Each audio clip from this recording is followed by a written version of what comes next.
What's going on? Greetings, humans. This thing's reversed, so we can do it this way. Here we go. Here we go. All right. Happy, what's it today? Wednesday? Happy Hump Day. For those of you who are, born pre-2000, Hump Day was a thing that we used to call Wednesday. Okay. Classic Hormozi entrance. Thank you, Ibrahim. I appreciate that. Yes, very, very professional and very fancy, highbrow onboarding. Consider me the white collar wizard. Okay, so I've got a very cool presentation for you guys today. I spent a ton of time thinking about how I wanted to structure this, and I'll go through it in a moment when we begin the slides. But basically, I was trying to think, like, how can I provide the most amount of value to the most amount of businesses in the shortest period of time. And so I've broken today up into kind of 5 sections overall. So first off, I'll kind of give intro to like kind of set the agenda for today, frame what we're doing.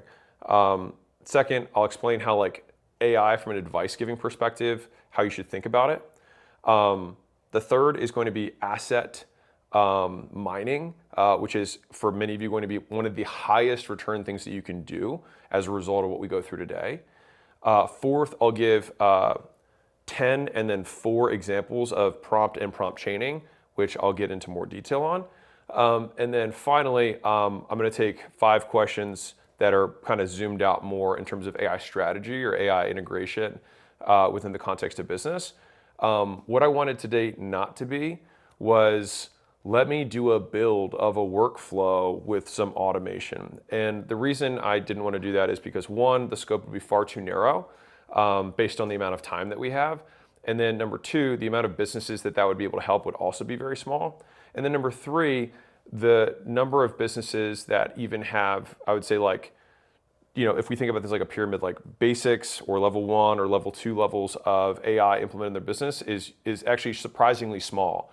So despite what like social media will make you feel, almost all businesses suffer from what I've termed AI guilt, which is that we feel like we are not using AI as much as we should. And the answer to that question or that statement is yes.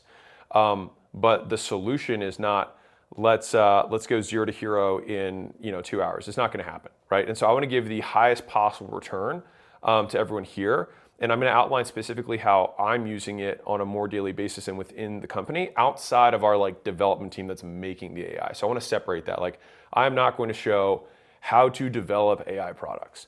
I am going to show how to use ACQ AI to get the highest return possible for the time you have. So if everyone's cool with that, yes, rocking and rolling. Can I get some thumbs in the chats?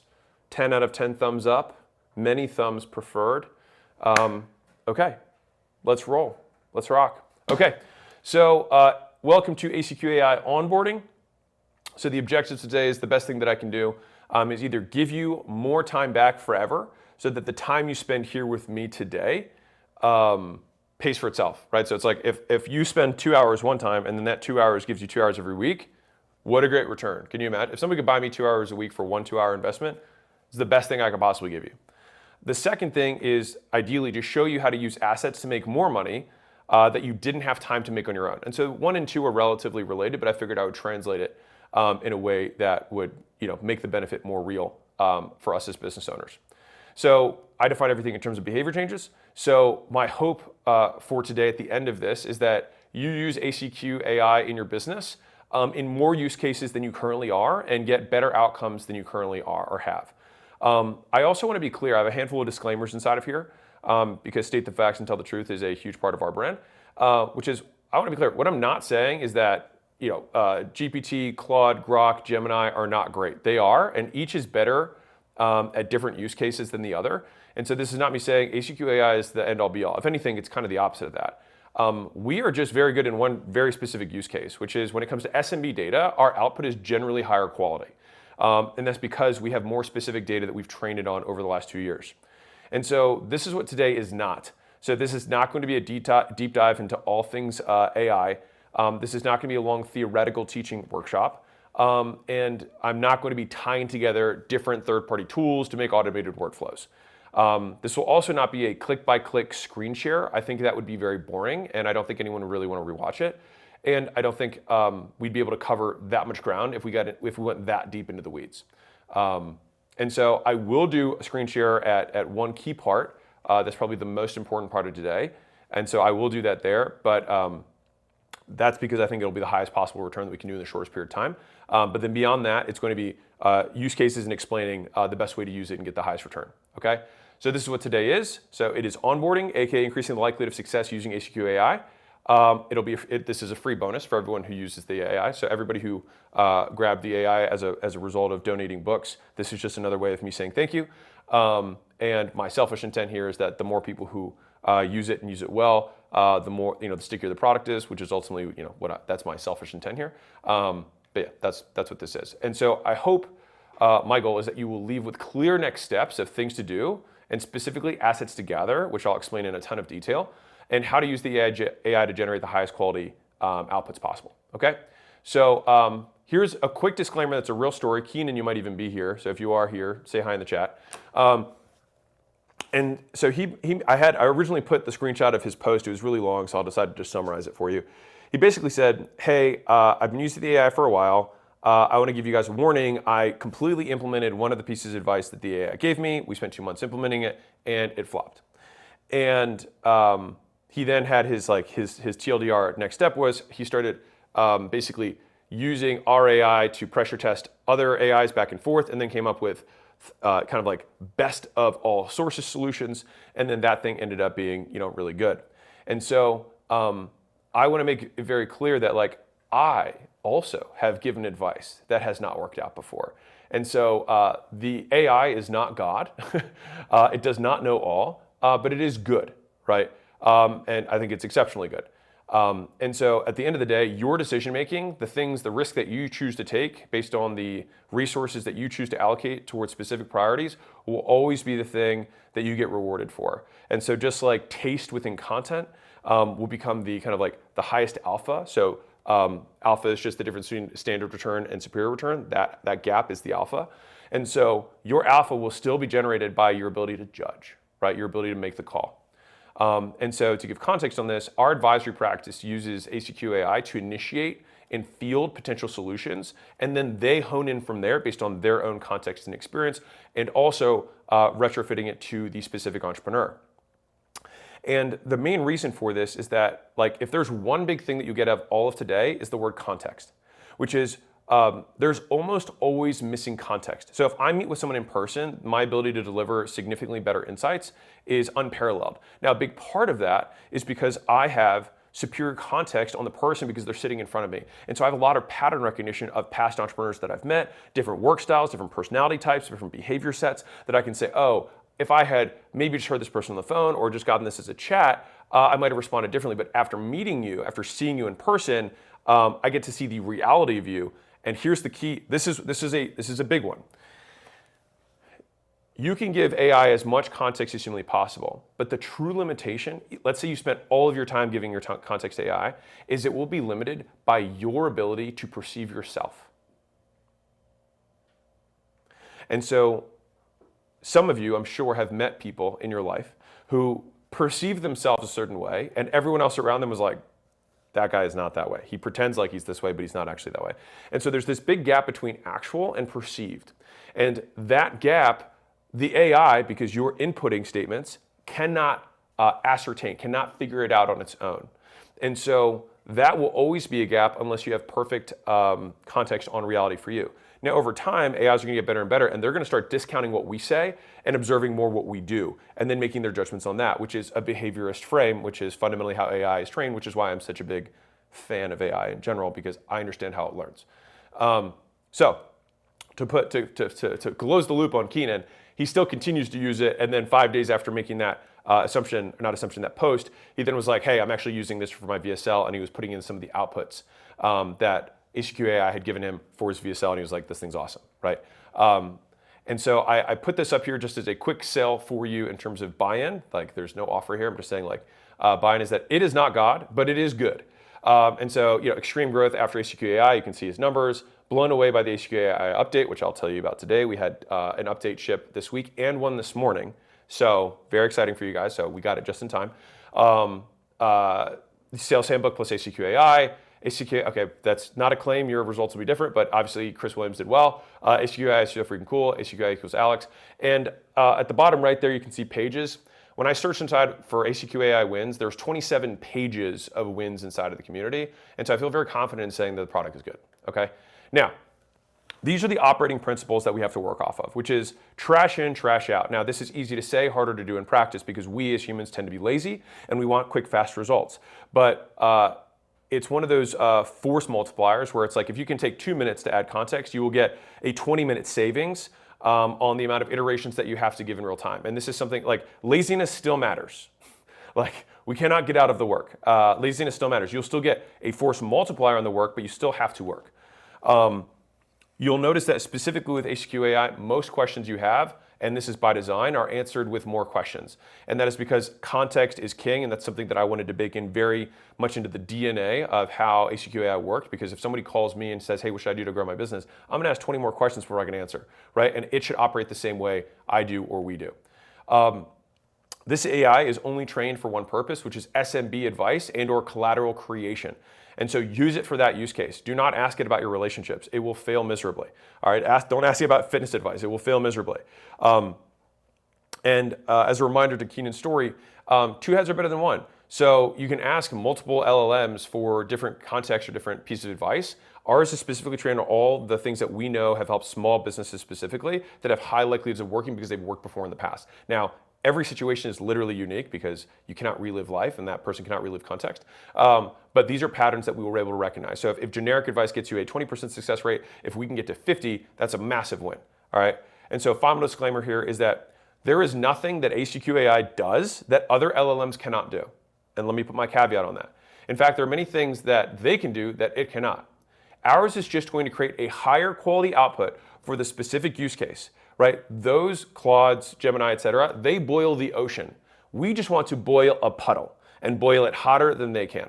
All right, and so let me see if I have my analogy here. And so my little analogy is, if you look at the difference between for those of you who know baseball at all, a 225 batting average batter and a 300 batting average batter in baseball, if you were to look at 2 of them swing and just watch them play, you would have no idea on a single at-bat. But the difference between a 225 batter and a 300 batter is massive when it comes to how good that player is in real terms. And so I would think about the AI in that context, which is that we consistently will generate higher quality outputs. It is not to say that they will be perfect or that they need no iteration on it. It's just that you will have fewer iterations to make and they will have higher likelihood of success than a generic bot. Okay, again, but like business, it's thousands of decisions that compound over time to create the outcome. And so if you have, in general, better decision making and better ideation that's happening at base level, then that will compound. And so that 300 batter should be an MVP for the team or whatever versus the 225 batter. Okay.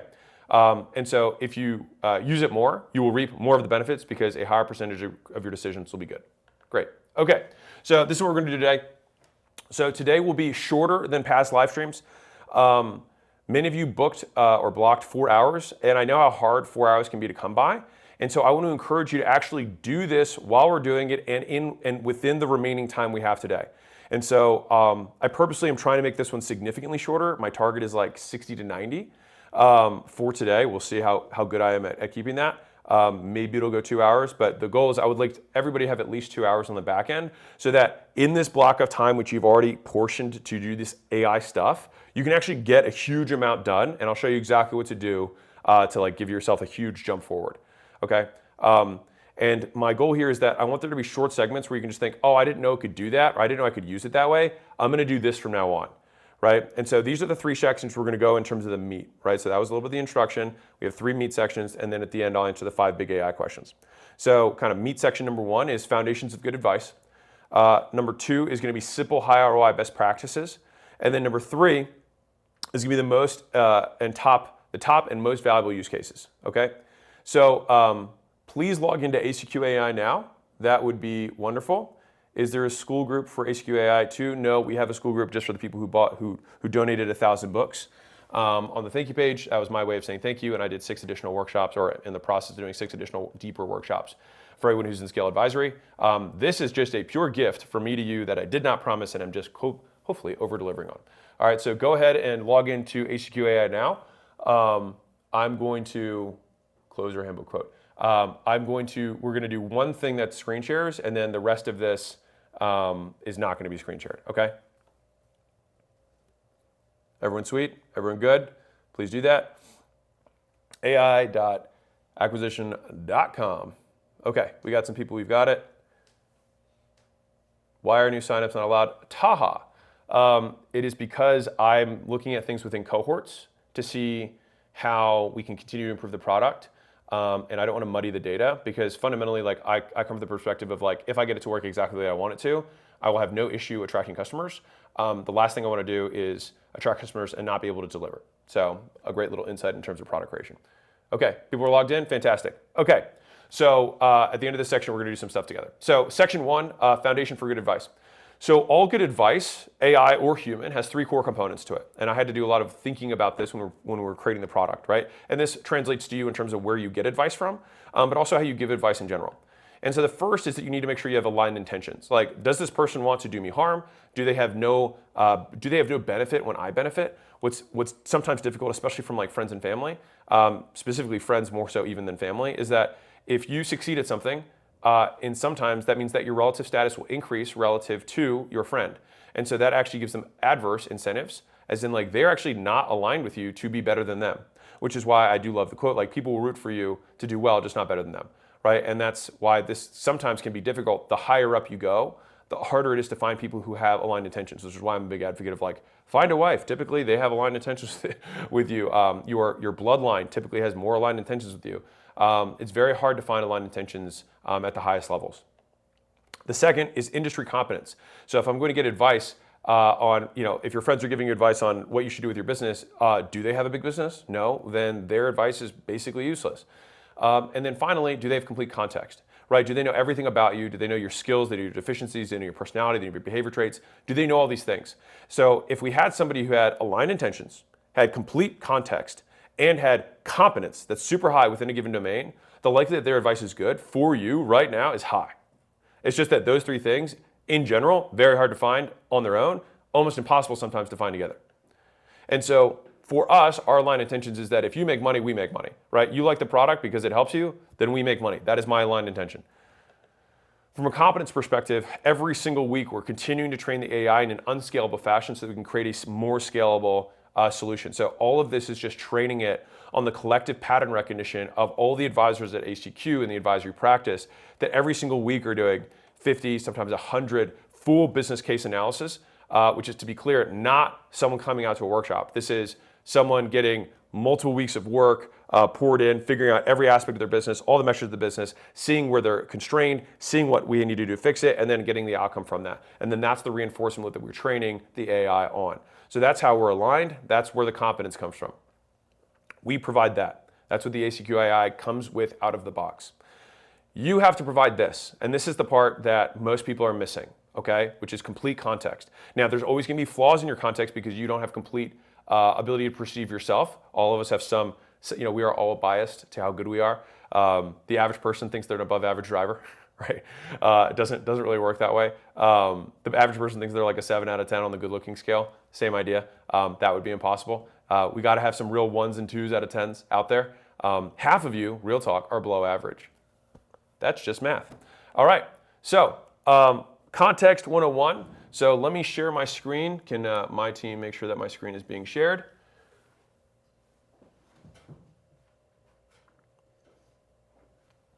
Okay, so the first thing that I would like you to do, if you are brand new to using this, is that you want to hit this button over here that says personalize. All right, there's going to be 3 levels of personalization we're going to do. This is the first one. This is 101. All right, so we're going to walk through this and I'll explain this. So 80% of you guys are service-based businesses, meaning you do work for other people and you get paid for it in some way or another. Now, I like to break this into 3 formats, which is, do you sell something that they have to do themselves? Is it something that you do with them in a more consulting relationship? Or is it done for you in a true services manner? So if you had a software and it's do it yourself, then it'd be DIY, right? Self-serve. If you have a software or a service that there's some element that has technology or media that's integrated into it, and you help someone along a certain path, that would be done with you. For example, no one can do done for you weight loss unless you're a surgeon and you're cutting pieces off people's bodies, right? If you were in fitness, then everything is either going to be do it yourself or done with you, unless you were literally like hacking off pieces of their body. And I mean that quite literally. So right now, first one, go through, knock out which one of these things you are. I'm going to say that I'm going to pretend I'm in my home services business. All right. So I'm going to say that let's say that I'm a plumber today. All right. So I'm a plumber. All right. So primary delivery mechanism, what's my thing? If these should be relatively self-explanatory. Do you have code? Do you have media or information or education?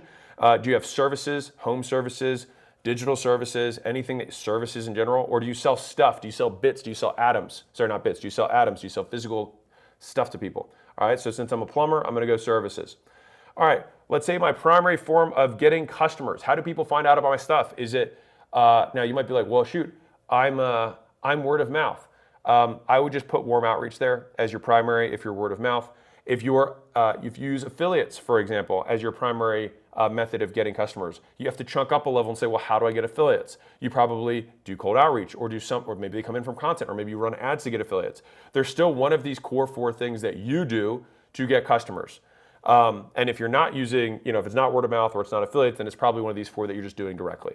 And so let's say that I said I'm plumbing, right? So plumbing, I'm going to say I run paid ads. I'm running Google search ads as my primary way of getting inbound leads. Okay, great.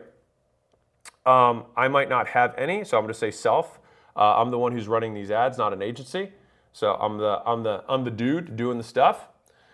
Hopefully that one's pretty clear. Like again, if you had the referrals, you can put it here. If you had affiliates, you can use that in this section. But if you're the one who's doing it, then you do it that way. Okay. Now, monetization mechanism, all right? How are you getting the majority of the revenue? Now, people get really weird about this, like high volume, high ticket, high volume, low ticket. Like, what does this mean? Is it continuity or recurring? I'll give you rough estimates here. If you're B2B, I would say low ticket would be like less than $3,000 would be low ticket if you're in a B2B setting. If you're above $3,000, then I would say probably closer to higher ticket. If you are in the consumer space, I would say it's probably closer to like anything below $500 would be low ticket. And above that, once you get into the $1,000, $2,000 range, it's probably a little higher than that. So a little bit closer, kind of divided by like 6 or so to give you relative math there. If I had to give you my like back of napkin where I even get this to begin with, if you look at GDP, or not GDP, if you look at census data, there are 9% of people own businesses. And about half of businesses are B2B versus B2C. And so if you think about that in terms of half the economy is this versus that, but only 9% of people own businesses in general, the 9% is actually a relevant stat, but good to know. I think of the idea that, actually it is relevant, excuse me. Half the businesses are going towards the 100% of the audience, and then half of them are going towards the 10% or 9% of the audience. And if they represent half, then it means that the revenue that the B2B businesses have to generate is going to be between 5 and 10 times as much revenue per customer as the B2C businesses. That's how the kind of split can be equated. That's, again, a back of napkin, not perfect. That's how I reason through stuff. All right, so for me, I'm a plumber, and so I'm going to say I'm lower ticket, low volume, higher ticket. So it's expensive stuff for me to do these plumbing jobs. I'm not doing tons and tons of them. So I'm going to say low ticket, high volume. Okay, or low volume, high ticket. Okay, so how's my primary mechanism of selling? So for those of you who are at the launch, I went through this in more detail. But fundamentally, it is kind of as it describes here. Do you have a salesperson that sells in person? Is this something that is a self-checkout like retail? Someone goes into your store and then checks out like beep, beep, they buy it, they buy their stuff. Is it an online salesperson, so somebody's doing a Zoom call or a phone call, or a webinar, for example, if you have live webinars, if that's how you do it, or is it online self-checkout, which is a checkout page? All right, so for me, I'm a plumber. I'm going to go in-person salesperson, and that's how I'm selling. Okay, now, how many employees do I have? In my, let's say my plumbing business is doing, I don't know, let's say we're doing $2 million a year. I'll say I've got a full team. I'll say that. I got a full team. And if we're thinking, the reason I put it out this way is just kind of think about this as levels of management. So if it's just you, you're solopreneur, then it should be just you. If it's you and you've got a handful of people helping you, then it's going to be a few. A full team would be basically like every function of the business has at least a leader. So it's like you've got one guy who does sales, one guy who does marketing, you've got one or two guys who do delivery, or gals, obviously. You've got somebody who helps you with the finance stuff. So you've got basically for each function of the business, you've got one person who's kind of in charge of it. And then at the higher levels, it's like you've got teams there, you've got departments that exist for each of those functions. All right, so for me, I'm going to say, I'm a $2 or $3 million a year plumber. I just have a full team, one level of management that exists. All right, current tech status. So I run my business with pen and paper. I have a mess of spreadsheets. I have a CRM and maybe a few tools. I'm going to say this middle one because I'll probably say that I've got some landing page software and a couple tools that I use, but mostly it's spreadsheets. I'm between little and middle. If you're more sophisticated, you can go up here as it describes. All right, so I'm going to say I'm CRM with maybe a few tools. Okay, primary constraint of the business. Now, this is going to like the AI is going to take this with a grain of salt because what we found is that most people don't actually know what their constraint is. They know what they think it is, and that's typically not correct. But the way that we answer this question is, why can't you do more, right? So if I'm a plumber, I could say, well, I've got guys in trucks, and I'm spending money on ads.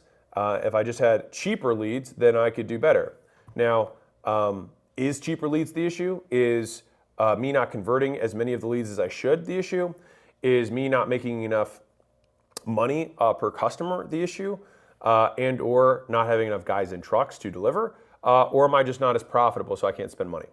All right, so I'm going to keep this, I'm going to just keep this as a very simple one and say that I have a leads issue, all right, which means that leads just simply cost too much, which has massive asterisks, but we'll just keep this simple.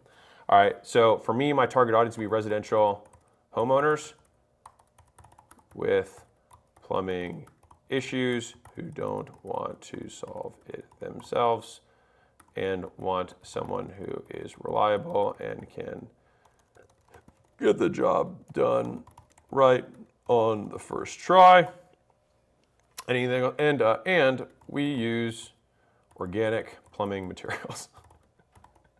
All right, so I'll put my little USP, my unique differentiator in there. Now, you can go as beefy as you want, and again, this is 101. All right, I'm going to show you 201 in a second.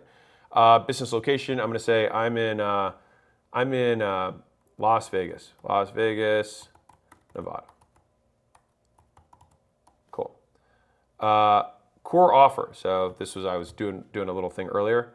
Plumbing for this core offer. Excuse me. So I'll say $100, $150 per hour to come on site and fix the problem, no matter how long it takes. Let's say that's my core offer right now.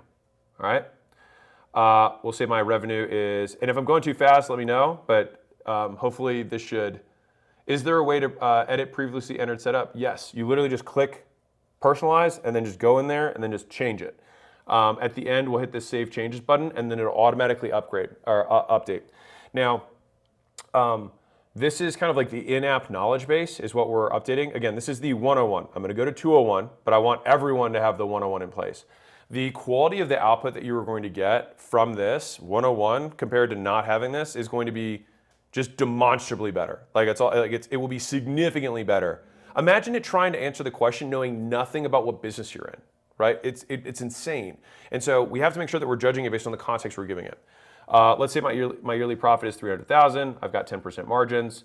Let's say my customers per month is 10, whatever. And then my current headcount, I did say I had full team, so let's say I've got 12 people. Okay? How descriptive do we have to be on the offer? Honestly, EJ, the more the better. But I would say for this first version, okay, for this first 101, we're just going to put this in. All right. So basically, the more descriptive you can be in the target audience, the more descriptive you can be here, the better. But I'm going to show you the 201 version that's going to be able to, it's going to blast this thing to hell in a good way. All right. So this is a permanent in-app knowledge base. And the reason that this is cool and valuable is that this will then be basically overlaid as an umbrella for any questions or assets that you want to generate or decisions you need to make using the AI, it will feed through this window first. So it becomes the filter through which the rest of your questions are taken, and then the answers are given, and the follow-up questions that the AI will ask. All right, so let's say, boom, I'm going to save these changes. Is headcount the size of your team or how many customers? Headcount is size of your team. Good question. The new customers per month is your sales velocity. How many new people give you money every month? This is great. Thank you guys. Should the offer have pricing? Yes. I had the wrong responses. This is why we're doing this, Jenny. 100%. This is why we're doing it, man. Or I don't know if Jenny's, ma'am or sir. I'm not sure. I have long hair, so sometimes it's hard to see with the face. For yearly revenue, do you put volume of houses sold? No, you just put how much money you collected. And I'll be clear here. If you're in a real estate business, because this is more typical for like the real estate or people who like do wholesaling, things like that, I do not care, and the AI will not care about your gross marketplace volume. Like if you sell 10 houses that are $1 million house, then did you do 10 million in revenue? No. You did your commission, which is 6% of that, which is you did whatever, $600,000 in commissions, all right? And that's assuming you double-ended all the deals, right? Whatever the method. I just want, like, you should put your revenue as what your business receives in money that you can do stuff with, okay? That's what we're talking about. Can you have multiple presets for different offers? Yeah, you can put multiple, like, in the offers box, you can have 3 or 4 offers in there. That's okay.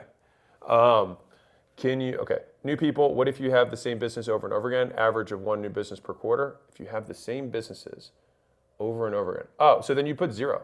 If you don't get a lot of new customers, that's fine. You just have repeat business. Now, if you really want to be precise with it, you still probably sell some people per year. So let's say you sell like, 1 person every other month, you'd be like 0.5 or 1. Now again, we have to think about why it's asking this question. The reason it's asking this question is because it's going to infer what type of sales process you probably have. Either if you're making a lot of money and you have a low amount of sales, then it means you probably have very high ticket, very enterprise stuff. If you're making a lot of money and you have a lot of sales, then it's gonna be like, oh, okay, they're selling a higher volume. So all of this is to give it context so that it gives you better advice on whatever the next thing you have is. What if you have a service business and an info business? Great question, Isaac. The 201 is going to make this even juicier for you, but fundamentally, you would change the inputs here based on the business that you're talking about. And this should hopefully encourage you to only have one business rather than having multiple businesses. So I've built it that way to prevent women in the red dress from plaguing you and made it more difficult. But I will show you how you can change this to the way I'm changing it right now. It'll take 2 minutes once you actually know what all your data is. But I'll show you the 201 version, which will help.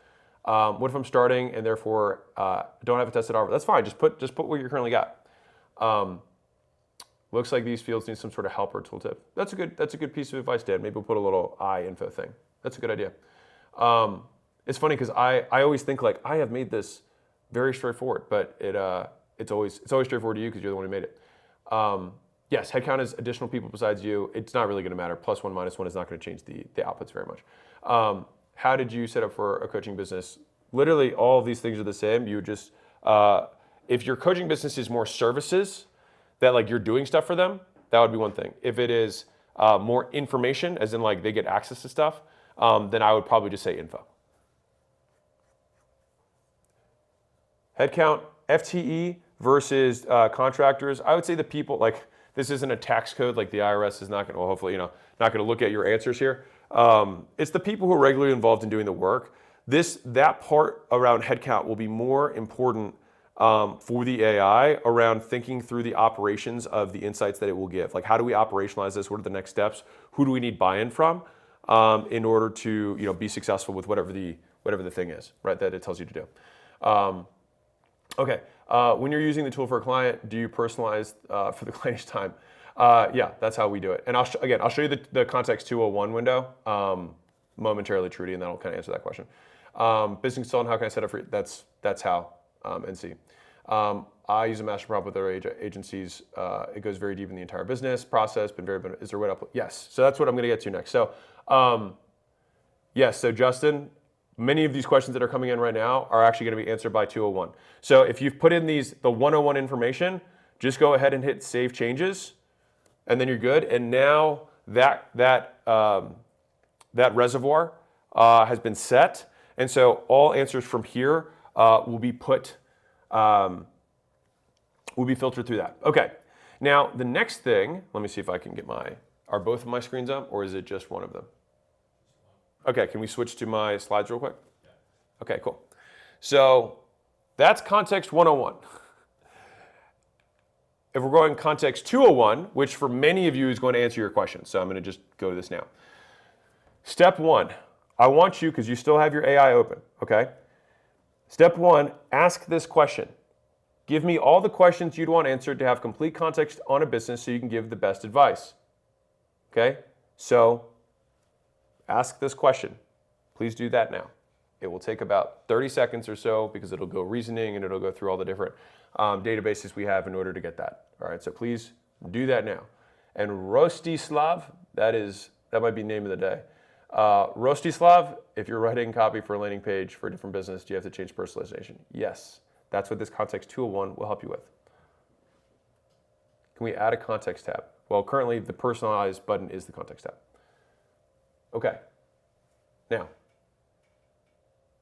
yes, on the renaming chats, it's something I saw. We're looking at it.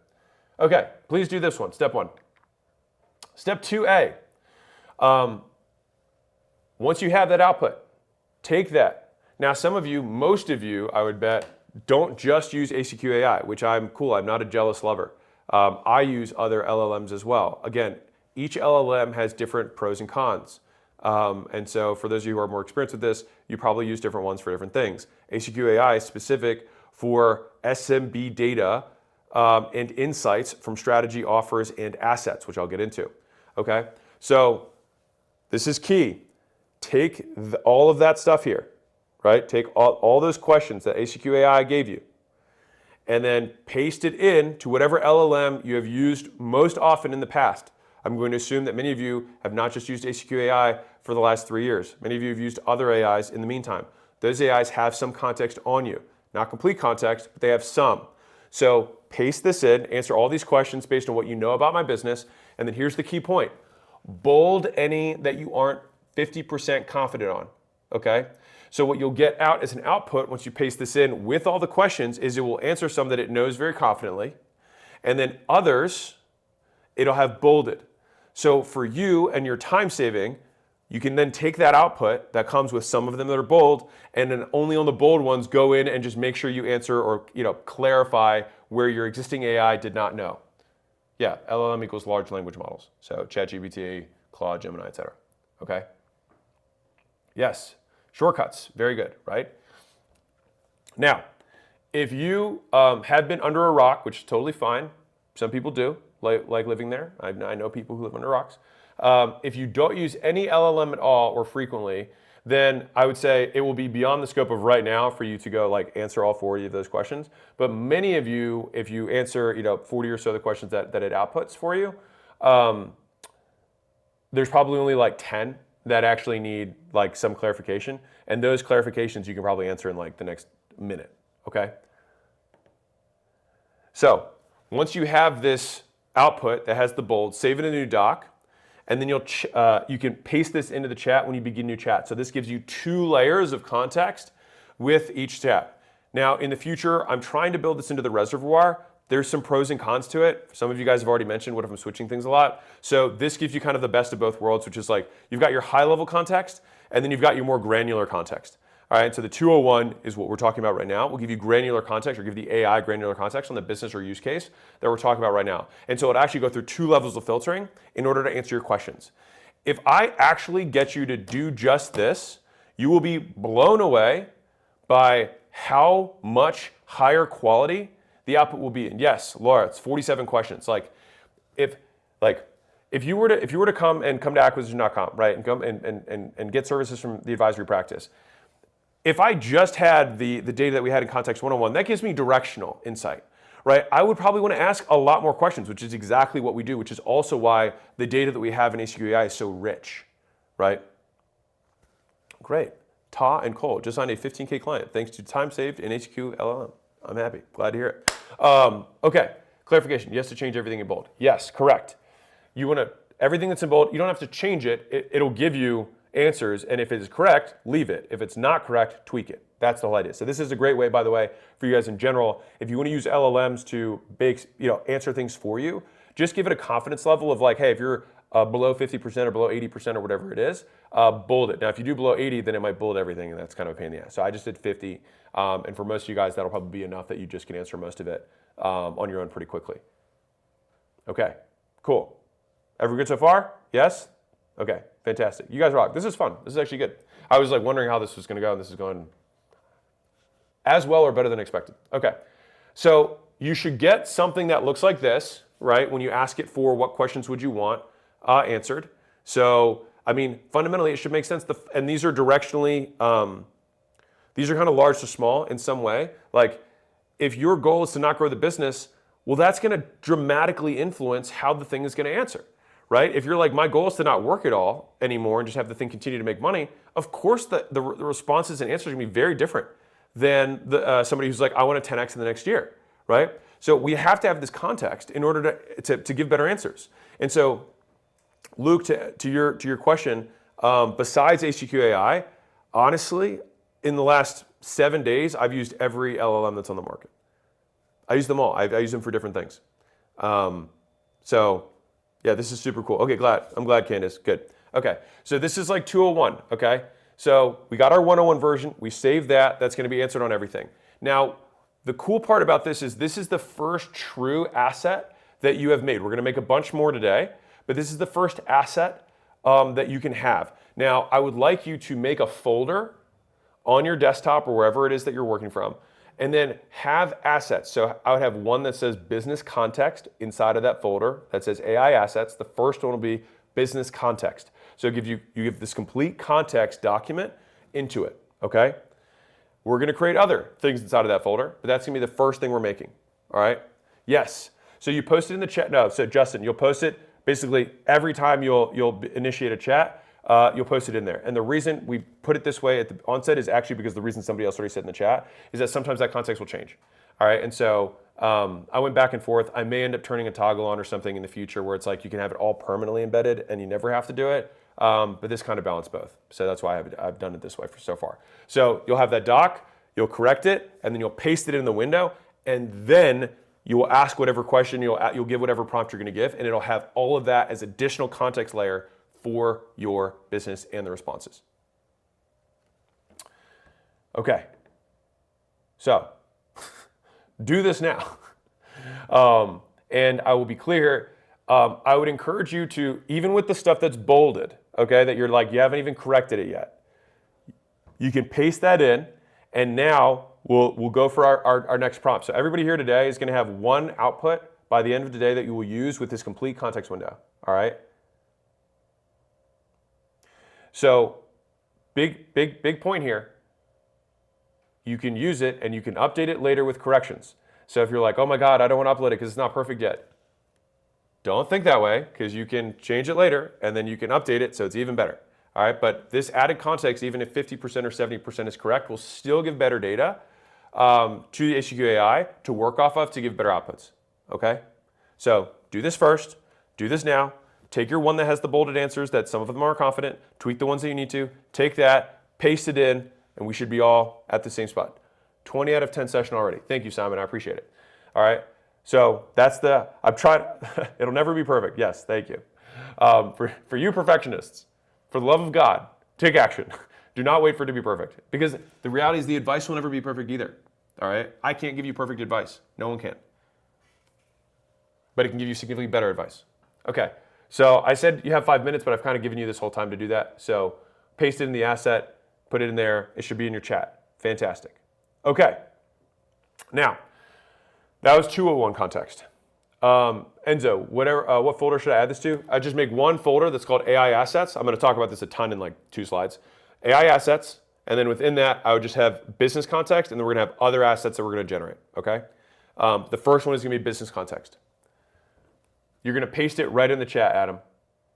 So can you share my screen real quick? Okay, so let me update this guy.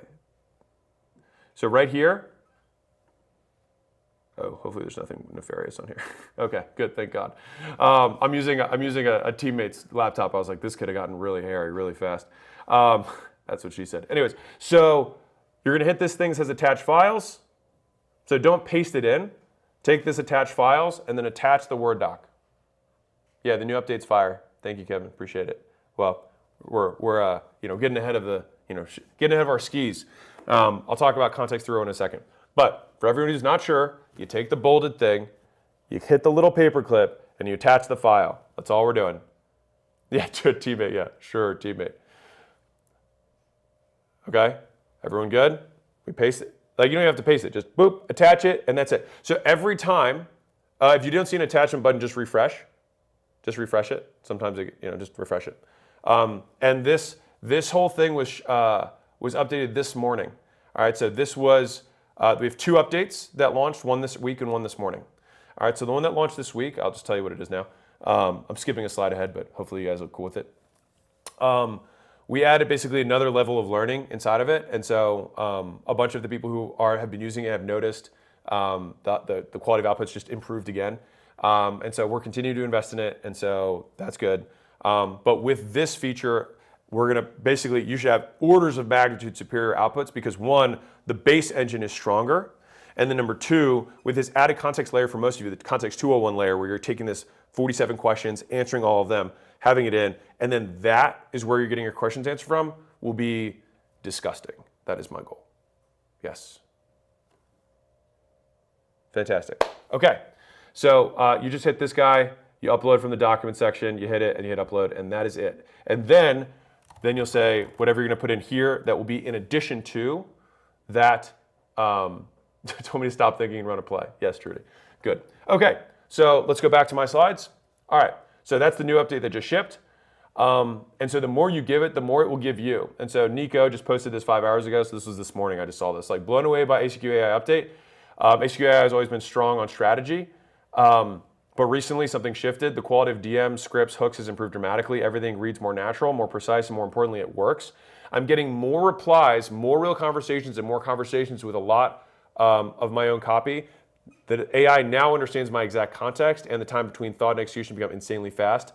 Not trying to hype anything, just simply sharing a win. Whatever changed with this new version has genuinely helped me level up my workflow. Okay, so this is brand new. This just came out. So my gift to you guys.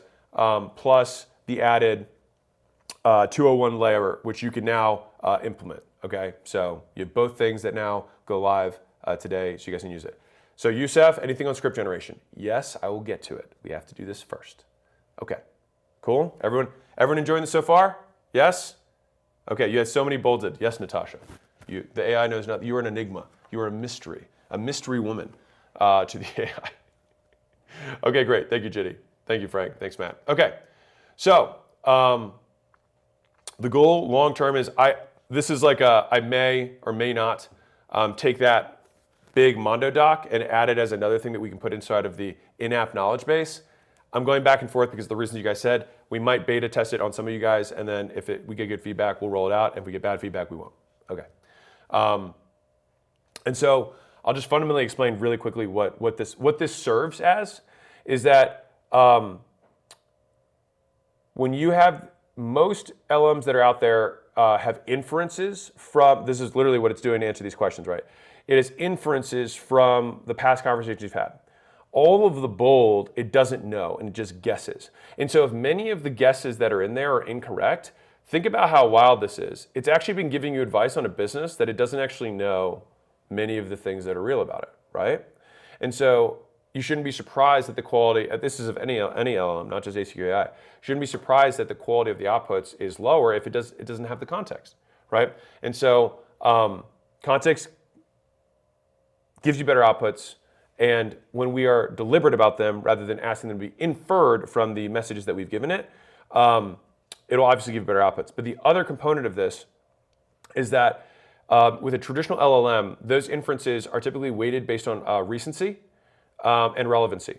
And so if you have given something to the LLM, a month ago, the likelihood that it will use that as a strong weight for the answer it gives is lower than something that you've done yesterday. And that should make sense. But the thing is that you might assume that that it has complete context on the business when in fact it has very little. Or it's at least weighting the last 3 or 4 days worth of messages that you gave rather than taking the complete context in, which is why we add this layer in. Okay, cool. All right, so real talk for everybody. This is section 1, okay? If I get all of you to simply do this and add complete context, I will consider today a massive success. So this will be the single largest alpha creator in terms of output quality. It will be freaky for you. All right, LLM stands for large language model. All right, so if I can just get you to do this and you add your 101 context and your 201 context, the 201 context is uploaded as a paperclip by clicking the paperclip every time you have a chat, especially the big important ones.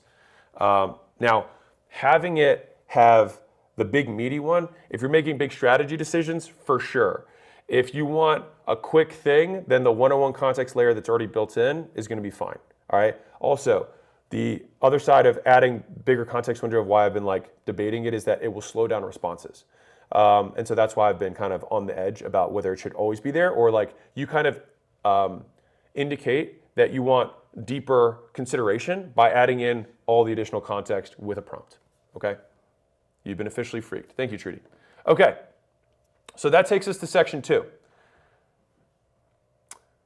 Simple, high ROI best practices. Cool? Fun? Okay. So my whole goal here is that we can take one-time work and give you forever payout. So I said today, it's like we can do 2 hours of work and I save you 2 hours every week. I think everybody here would be thrilled. I would be thrilled with that, right? And so I'm going to break this into 3 pieces. All right, AI hygiene, be very quick, workflows, and then AI assets. All right, that's the deal. All right, so AI hygiene.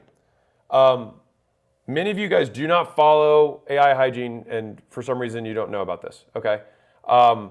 You want to start a new chat for every new topic. So when I first started using AI a long, long time ago, I basically had a never-ending one chat that just kept going forever and ever. And it was like, hey, I've got this weird spot on my arm. What's that? And then I was like, hey, how do I change this light bulb in my car? And then it was, after that, it's like, by the way, write me some copy. And like the AI probably thought I was a psychopath, and it would be correct. But I don't want it to know that. I want it to infer that. So for every time that you want to ask anything that is not related to the question before, you want to start a new chat. All right, so just for everybody. Number 1. Next, the more iterations and or feedback loops you provide within the same chat, the better the outputs will continue to be. And so your 4th answer on a string is going to be superior to the first answer. Again, the big C word is context. All right, can we get a favorites chat? I don't even know what that means, but that's what we're looping here. All right, so if you have your initial prompt that you added your big context to, it then might ask you some more questions. Then you give that feedback, and then it gives you an output, and then you give output on that feedback. That next thing it gives will be significantly better than if you just took the first thing it gave you. Okay. So if you want to increase the quality of the outputs, increase the number of iterations within each window. All right, next. Verify facts and figures of outputs. We try to make sure we minimize hallucinations as much as possible, but like you for sure, like if there's numbers in there or it says a study, make sure that, that you just double check it. One important point that I will make here, and this kind of references Keenan's story, is that like at the end of the day, decision making is still yours. Right? You cannot outsource thinking. You'll still be rewarded by the quality of your judgment and your taste. So what we want to really have AI do is outsource the typing, right? Like if you know what you want to type and you already have the ideas, you can just have someone else clack, clack, clack, clack, clack on the keys. All right, so outsource the typing, not the thinking. Next, the big thing here is that the idea is still the alpha. So your idea from a content, from a sales message, from an offer, the idea is still the alpha. That is still where the highest returns come. Not necessarily the collateral. Now the collateral is a part of it to describe or execute or implement against the alpha, but the idea is still the core thing. And I'll show you what I mean in a second. Okay, so that's AI hygiene. Please start new chats when you have a new idea. The more iterations you have within a chat, the higher the quality of the output. Verify facts and figures. Don't outsource your thinking, only the typing, and the idea is still the thing that matters most. Okay, now this gets into a little bit higher level for those of you who have teams. Okay, and if you don't have teams, then this will still apply to you, but just it's just a different way of organizing workflows. Okay, Let's rock. So here's a big idea for you. Who here has heard the term SOP, Standard Operating Procedure?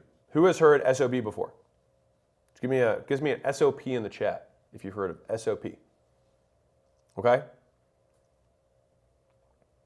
Yes, you guys have heard of SOP. What I want you to do is in your brain, translate SOP to prompt. It is the same thing. Think about what it is. I want to give you, my employee or myself, our standard operating procedure for some task, right? We give them a standard operating procedure. What do you think a prompt is? You're giving them the operating procedure to get an output. And so the prompt is the SOP. And so when you think about it from that perspective, you will realize that most of y'all's prompts are too short. You're trying to outsource work to an employee with one sentence. And so, like everything worth doing in life, it still takes work. Now, I'm going to talk about the leverage that this creates later, but big picture, you still have to do some of that thinking work up front to get higher quality outputs. Like you can be dumber than you were before and still be kind of successful, but you get significantly more returns when you're smart and work hard. Now, the rich get richer, still. Now, when we want to have repeated workflows, so you have things that occur every single week within your business. You make a certain amount of content, you do a certain amount of outreach, you send a certain amount of emails, you send voicemails, you have RFPs that you respond to, you have emails that happen in and out every day, you have Slack messages. All of these things are that happen on a regular basis, right? What you want to do is create standardized prompts for repeated work. So inside that AI folder that we had business context, which was one folder. The next folder that we would have is SOP prompts, okay? So inside of those SOP prompts is where we want to put the prompts for repeated work. Now, if you're not sure what those are yet, at the very least, create a list of the things that you do on a regular basis. Now, if you don't know what that is, then what you'd want to do is a time study where you can look at what you spend your time on in a given week and then block it out at 15-minute slots, and you can see where you spend your time. Now, the vast majority of that stuff is stuff that is repeated. And so all we have to do is spend one-time work. Remember I said one-time work, forever payoff, or forever time saving. One-time work actually really thinking through what our SOP would be if we wanted to hand this off to an employee. What would it really be? And then that becomes the basis for the prompt for the AI in the future. Yes, ADHD wins again. Okay. So you want to store these centrally in that folder. And if you're the one using them, you can save it into a master doc with tabs. For those who use Google Tabs, that's one way of doing it. If you just love having master docs, I tend to be a psychopath who likes one doc to rule them all. Some of you guys like folders, that's up to you. I'm a big one doc that has a zillion tabs guy. That's me. But it's up to you. Now, most of you, if you really think about what this would translate for a role, is you might have a customer success manager, and there might be 15 tabs, and each of those tabs relates to one of 15 tasks that they have to do, and the prompt related to that task. Is this making sense? And if you're not sure what an SOP looks like, I will show you. Okay, I will show you. Don't worry. We good so far? Yes? All right. Now, if you are also solo working, here's an alternative method of implementing it within your business.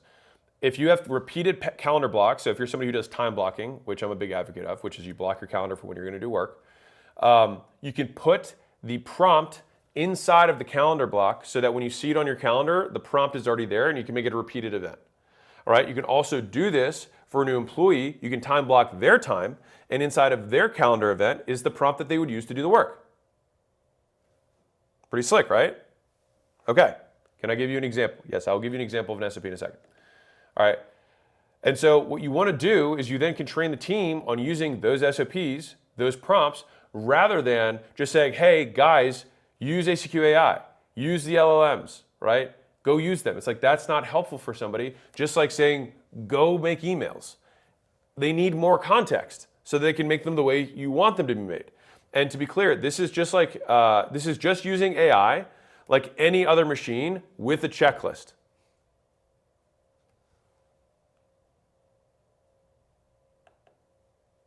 And so the end result here of this second little portion here is that you have a prompt repository. You have an area where your SOPs are saved. And these become even more powerful new age SOPs. So think of prompts as just 2.0, SOPs 2.0, right? And so your business functionally is run by a series of prompts. There is work that must be done. There is a way to do that work. And we save the prompts for how to do that work properly. Okay. If you do it many times, then it means you should only do it once and do it right and then replicate it. I'm going to say that again. If you do the same thing over and over again, then you should do it one time right so that you don't have to do it again over and over again. Brian, how do we know when to update the prompts? When you stop getting outputs that are good. Okay. Now, this may be the meatiest part of today, okay? And I said I was going to keep today shorter, and that's because this is already a shitload of work. All right, so my goal here is just I want you to actually do this. Okay, this is the bigger one. All right, so big picture, we got our context window, 101 and 201. That's what we did first. Next, we make sure we follow our AI hygiene. We start new chats. We iterate more times within the chat in order to get better outputs. We're good on that. Then for the repeated tasks that we do within the business, we start creating a prompt repository, SOP list, and you can do this by role, and you can do it on their calendar, you can do it within a Google Doc, or you can do both. So people know exactly what steps to follow in order to do the work. Now, the third piece here is AI assets, all right? This is going to be probably besides the context window, this will be the highest ROI. So I probably put the SOP thing that I just said as third highest ROI. This will be the second highest ROI, thing that we will do today, okay? So we already have the folder of AI assets. So we have our business context, number one. We have our SOP or prompt repository, number two. And then number three, we have AI assets. Sorry, we have, you could call them, I guess it's AI assets within AI assets, but I guess probably have to call it a different name. You call it data sources if you want to, but call it data sources for right now. Sorry, I messed that up by calling the same name twice. Data sources, all right? That's what the folder will be. Now, what you want to do is go by function and gather the assets. Now, what does that mean? Okay, so what we would do is we will export the things that you have already done. So the big advantage that you have, especially the longer you've been in business, is that you have done stuff, you have worked, and that work has created output. That output is data. That data can be used to create more data like it in the future. So, you should have a place where you have a source that has all of the data of the work that you've already done so that it can help you create more work that looks like that. So this is a sample list of assets that I would start with. If those of you who tweet, I would put all of your tweets, which you can export in one button on X. You export every single one of your tweets, and that becomes, boom, your prompt. That becomes, a data source. Number one, I put all my tweets, all time, data source. Number two, if you've sent any emails to your list over the last however many years of your customers, take those emails and then put all of them in one document, one master doc that just has the emails that you've ever sent. Now, alternatively, if for each of these that I'm giving you, if you have certain emails that you like, you can use those emails, right? If you like an e-commerce store that sends a certain type of email or whatever, you could just search all those, then export, and then boom, you have another data source.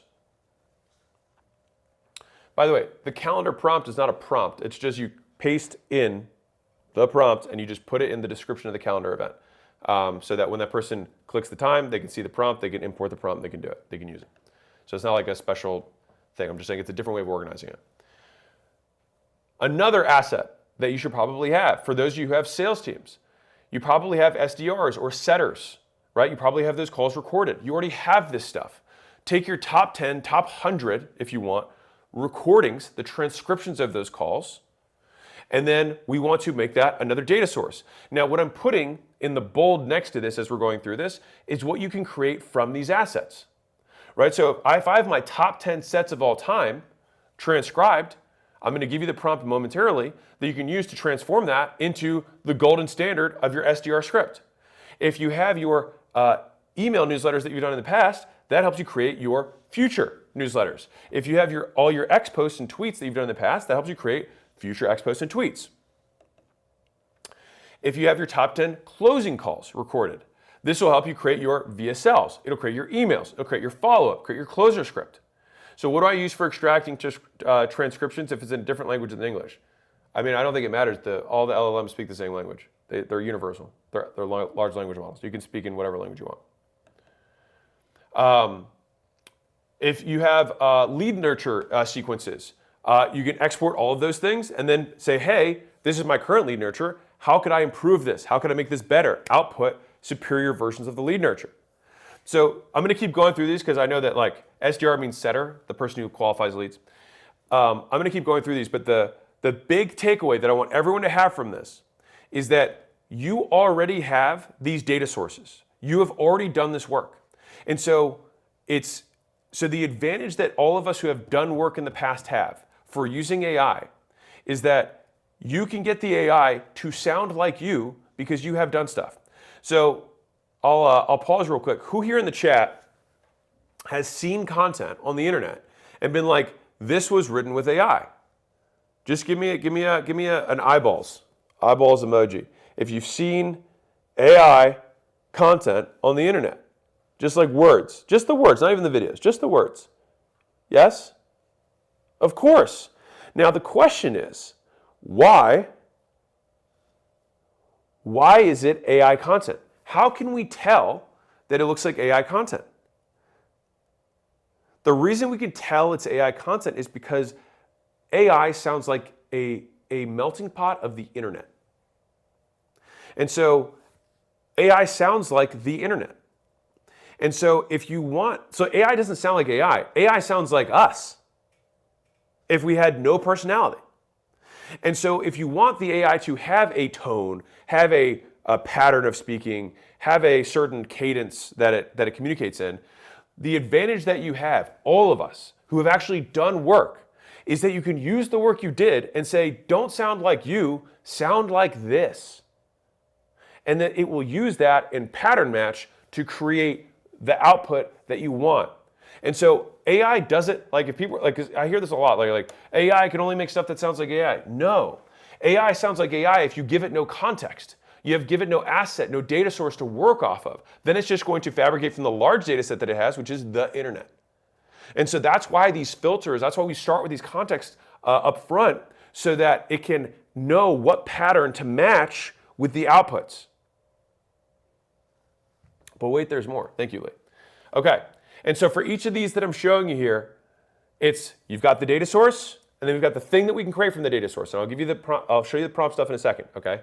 But each of these, this is the relationship I want you to see, is that like, if we have sales recordings, there's lots of stuff we can do with that. We can improve a gold standard script. We can make a video sales letter taking the best closes we have. We can take those sales scripts, put them into emails. We can do it, make it into follow-up. All of these these assets or these data sources can create further assets and data sources in the future. Okay.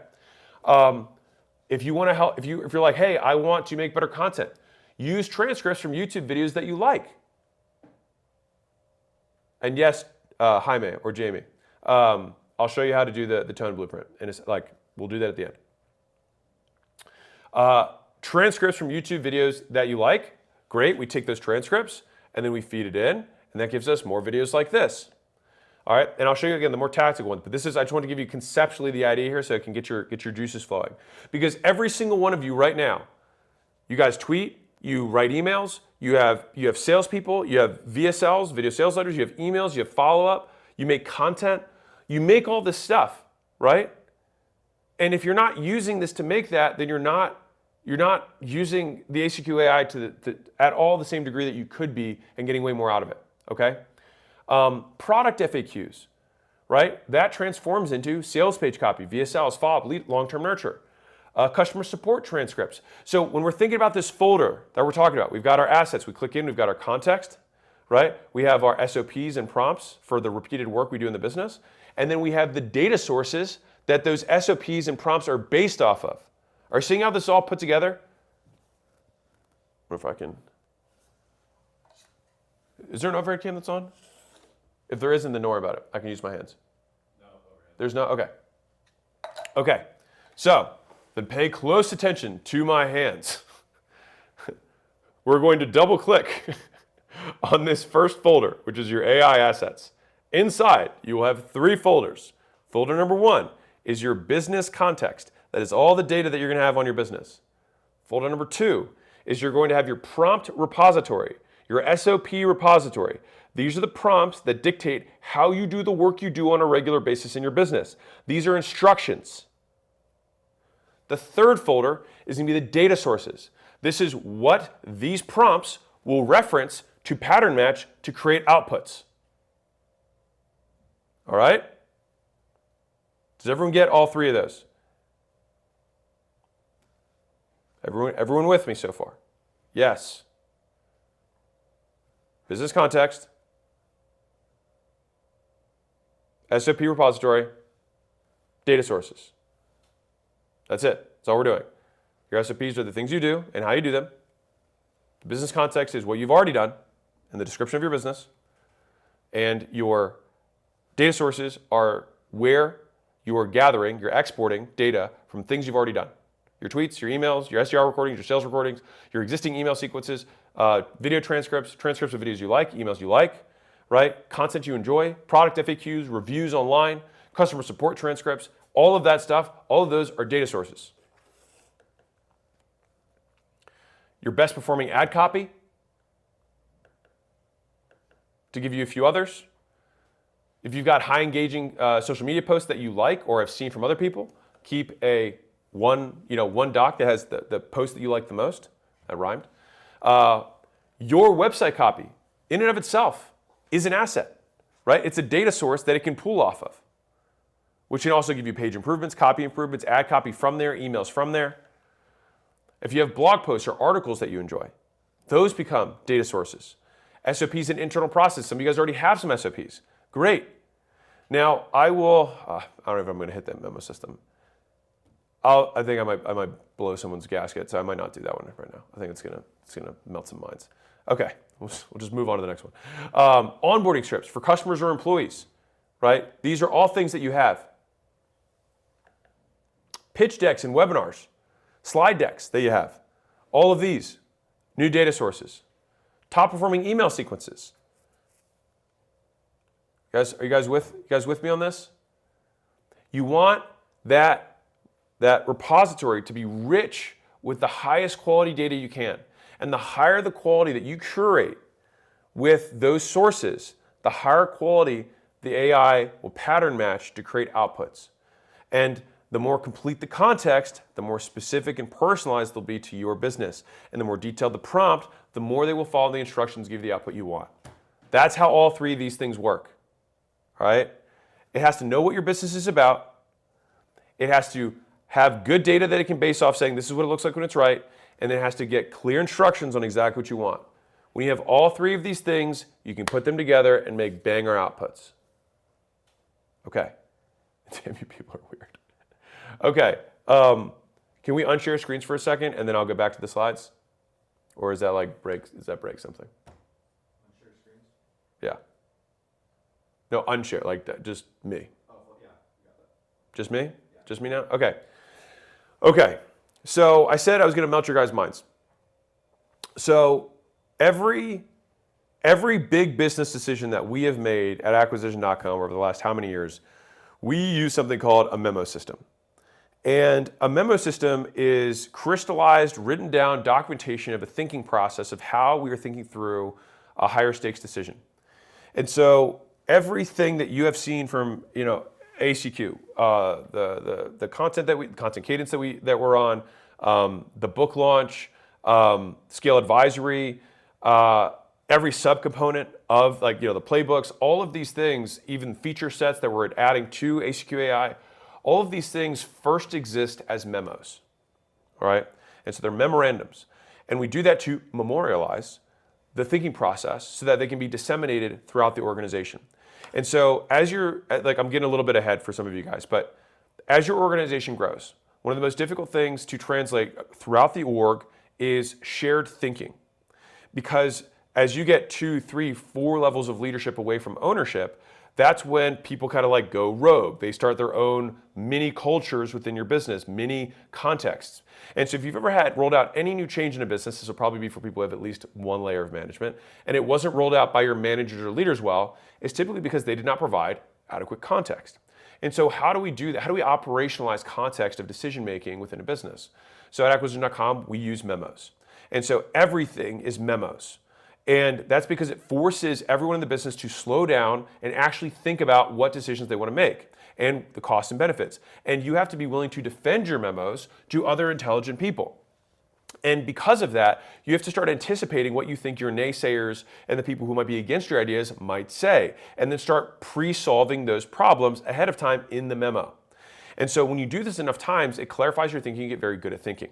Now, what I have done and what I do is that I write my memo, and I also have a memo prompt that I take my memo, I pair it with my memo prompt and a data source, and my best memo of all time, and I say, hey, make this look like that using these instructions.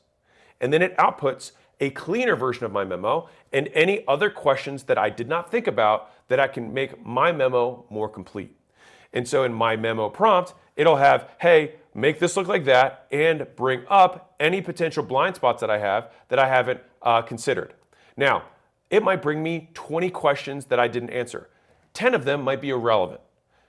5 of them might be obvious, so I'm not going to include. But 5 might be good, and then I weave those back in, and then that makes a very robust memo. My goal as founder is that when I want to have a new initiative, I want to have one-hit KO memos, which is like I have thought through every angle you could possibly imagine for this not to work, and I'm telling you this is why this will work.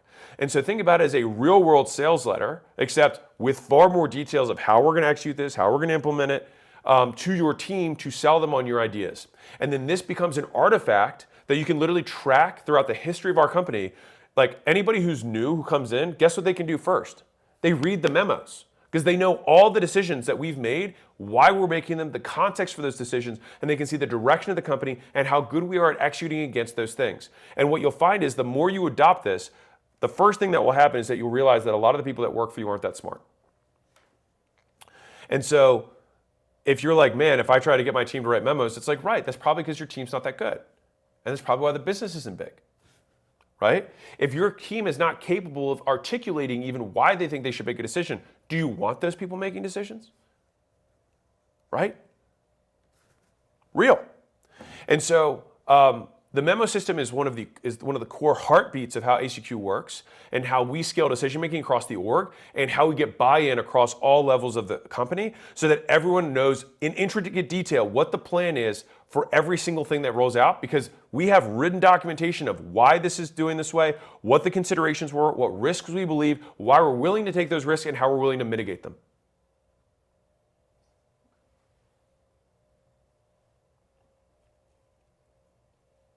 Word? And to be fair, we're not the ones who invented this. Bezos was one of the first ones who, at least that we found out the whole memo system from. I would say the only difference that we have versus Amazon is that Amazon begins their meetings by everyone reading the memo. We kind of send memos out ahead of time. People put all their comments in, and then we get to the meeting. We pull up the memo, and then we basically handle the comments. So that's how we do it. But I don't think there's anything wrong with doing it their way. I think Bezos said that like when we told people to read the memos ahead of time, many people didn't, and then that would be a waste.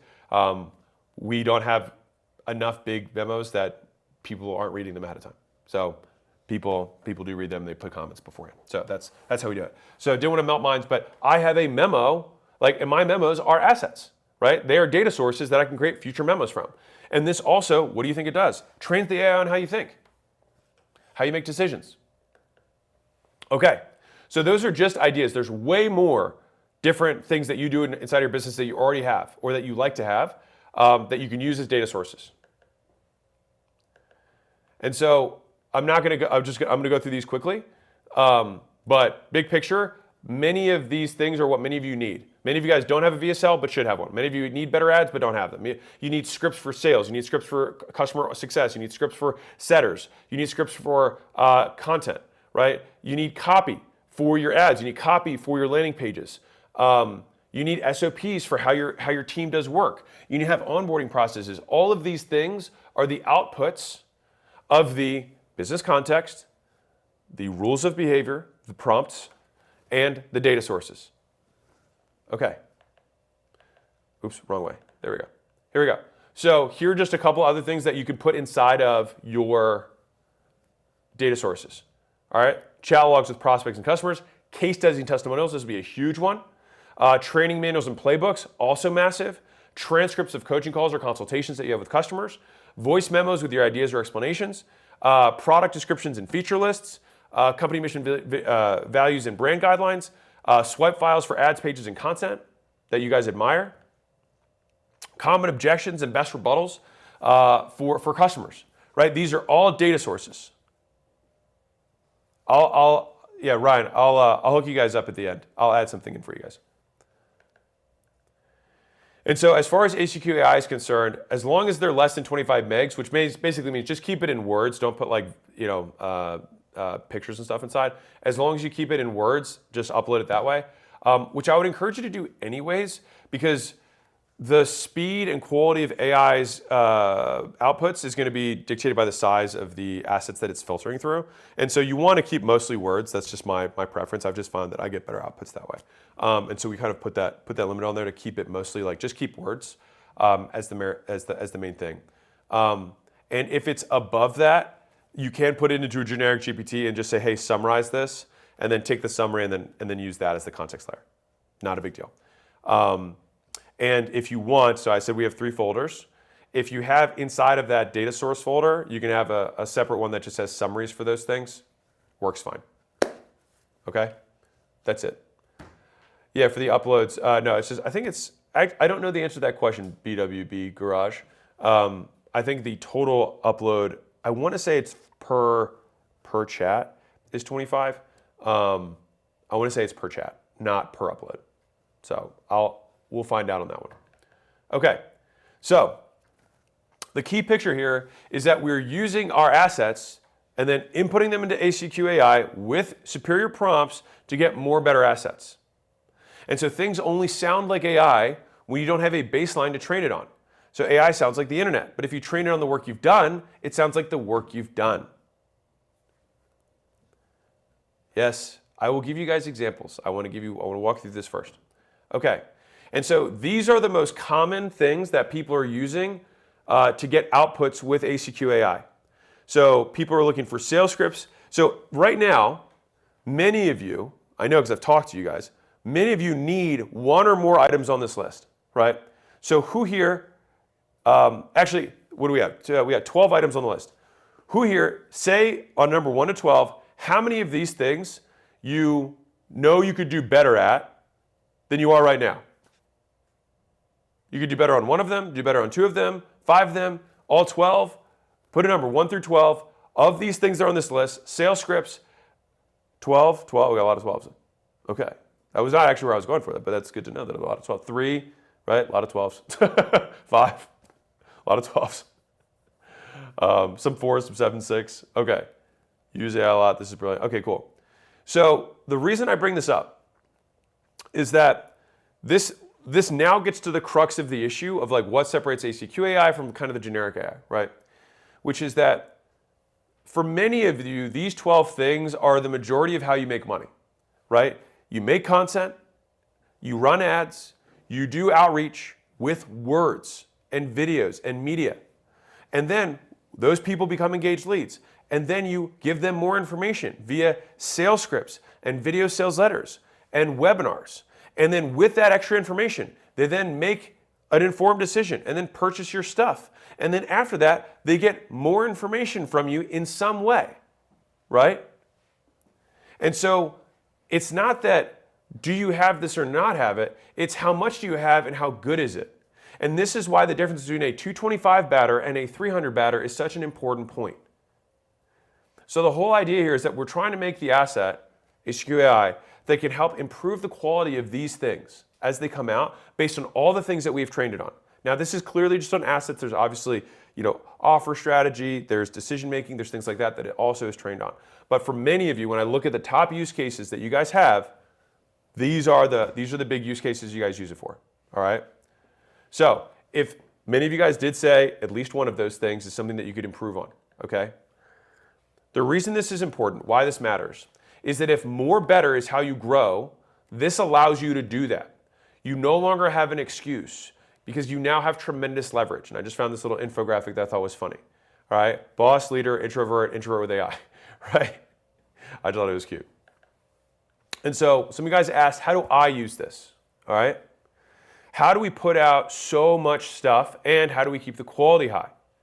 Here's how we do this. So Mozi Minute used to take me between 60 and 90 minutes per email. And so this generates, put this in context, this generates about 20% of the revenue of ACQ, the advisory practice. All right. Now it takes 4 hours for me to make 16 emails. So basically 1/2 day per month, I sit down and I write all the emails for the month. And so this gives me 4x leverage using what I just outlined. I've got my business context. Again, what are the 3 pieces here? I probably should have put a slide up, so I apologize. There's 3 big pieces. We have business context, we have the rules of engagement, we have how we do the stuff, and then we have the stuff we base it on, our data sources. Those are the 3 things that you need to have to use AI well. And so using all 3 of those things, I wrote the Mozi Minute for a very long time before using AI. And so then I said, great, and I'll tell you, it's like AI does not come up with the idea though. This is a big one. AI does not come up with the idea. It will take the idea that I have and say, hey, I want to write a Mozi Minute based on this core offer structure. This is why it's cool. This is why I think it's awesome. Turn this into an email that looks like these ones and follows that structure. And then it gives me the output, and then I tweak and edit it. Thank you. I appreciate that, Thad. I still spend time on it. It's just the difference is that I get more time back. So many of you guys think in terms of automation when you really should just be thinking in terms of leverage and amplification. I want to say this again because I think it's a really important point. Many people want to sell you an automation, and hey, it's sexy as hell. Automation's sexy. But more realistically, what you will get is amplification, not automation. You will get more leverage, not infinite leverage. True automation is infinite leverage, right? It continues to run. It never has to get checked. It never breaks. It always improves. That is uncommon. What is far more common is that something that used to take me 60 to 90 minutes now takes me 15 to 20 minutes. Real? So I'm getting 4x. Thank you, Kevin. I appreciate that. And to be fair, Kevin, it's not AI. It's me. It's my idea. It just helps me type the words faster. And give examples faster, right? So instead of me sitting there and being like, all right, what example do I want to use here? It just gives the example. I'm like, great, it already used the idea that I had, it applies it, right? And so they're not AI. I take the emails that I have already written that I write like me. I have the idea that's me. I say, go make this similar to that. It gives me the output, and then I still edit it and tweak it, right? And the tweets, for example, that start the email with, those are tweets that I pull from somewhere else, right? And so all of this is leverage. All right. Next, tweets themselves used to take me about an hour and a half a day. And to give you context on this, it gets 20 to 30% of all of our content comes from tweets, all right? And so now it takes me about 90 minutes a week. So basically I'm 7 times more efficient. I haven't automated this. It's not AI making my tweets. It's that it will help me generate ideas from which to iterate to make tweets that are good, right? So if I could just purely say, hey, make me all these tweets and I copy paste them, it wouldn't work. Believe me, it doesn't work, right? But it can give me inspiration and ideation to base off of to then make my stuff happen faster. Because before this, I had to just sit there and be like, oh, all right.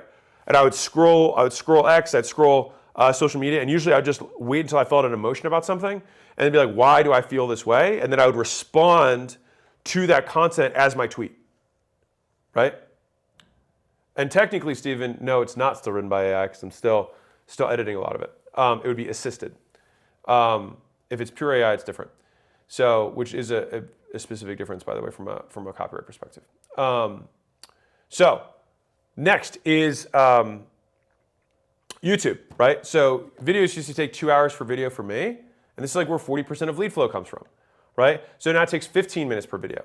And so what's interesting is that many of you will take the word AI and think, oh, bad quality. That's because you don't know how to use it. It's also because you don't have existing resources. This is a big point. This is a big deal. You are rewarded for the work that you have done. My Mozy Minute emails are bangers because I wrote a shitload of bangers.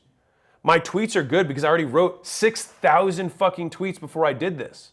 6,000. All right, I'm at 7,000 now. 6,000 was just me, right? And so it has a huge data source to pull from to give inspiration in terms of sentence structure, in terms of ideation, that allows me to go work a lot faster. And so I gave my estimated, yes, I do a lot of work, Dylan. Yes, Emil, exactly. I put 6,000 in and said, learn from this, right? Now, if we're going through here, notice not all of the amplification is the same, right? I got 4x leverage on emails. I got 8x on YouTube.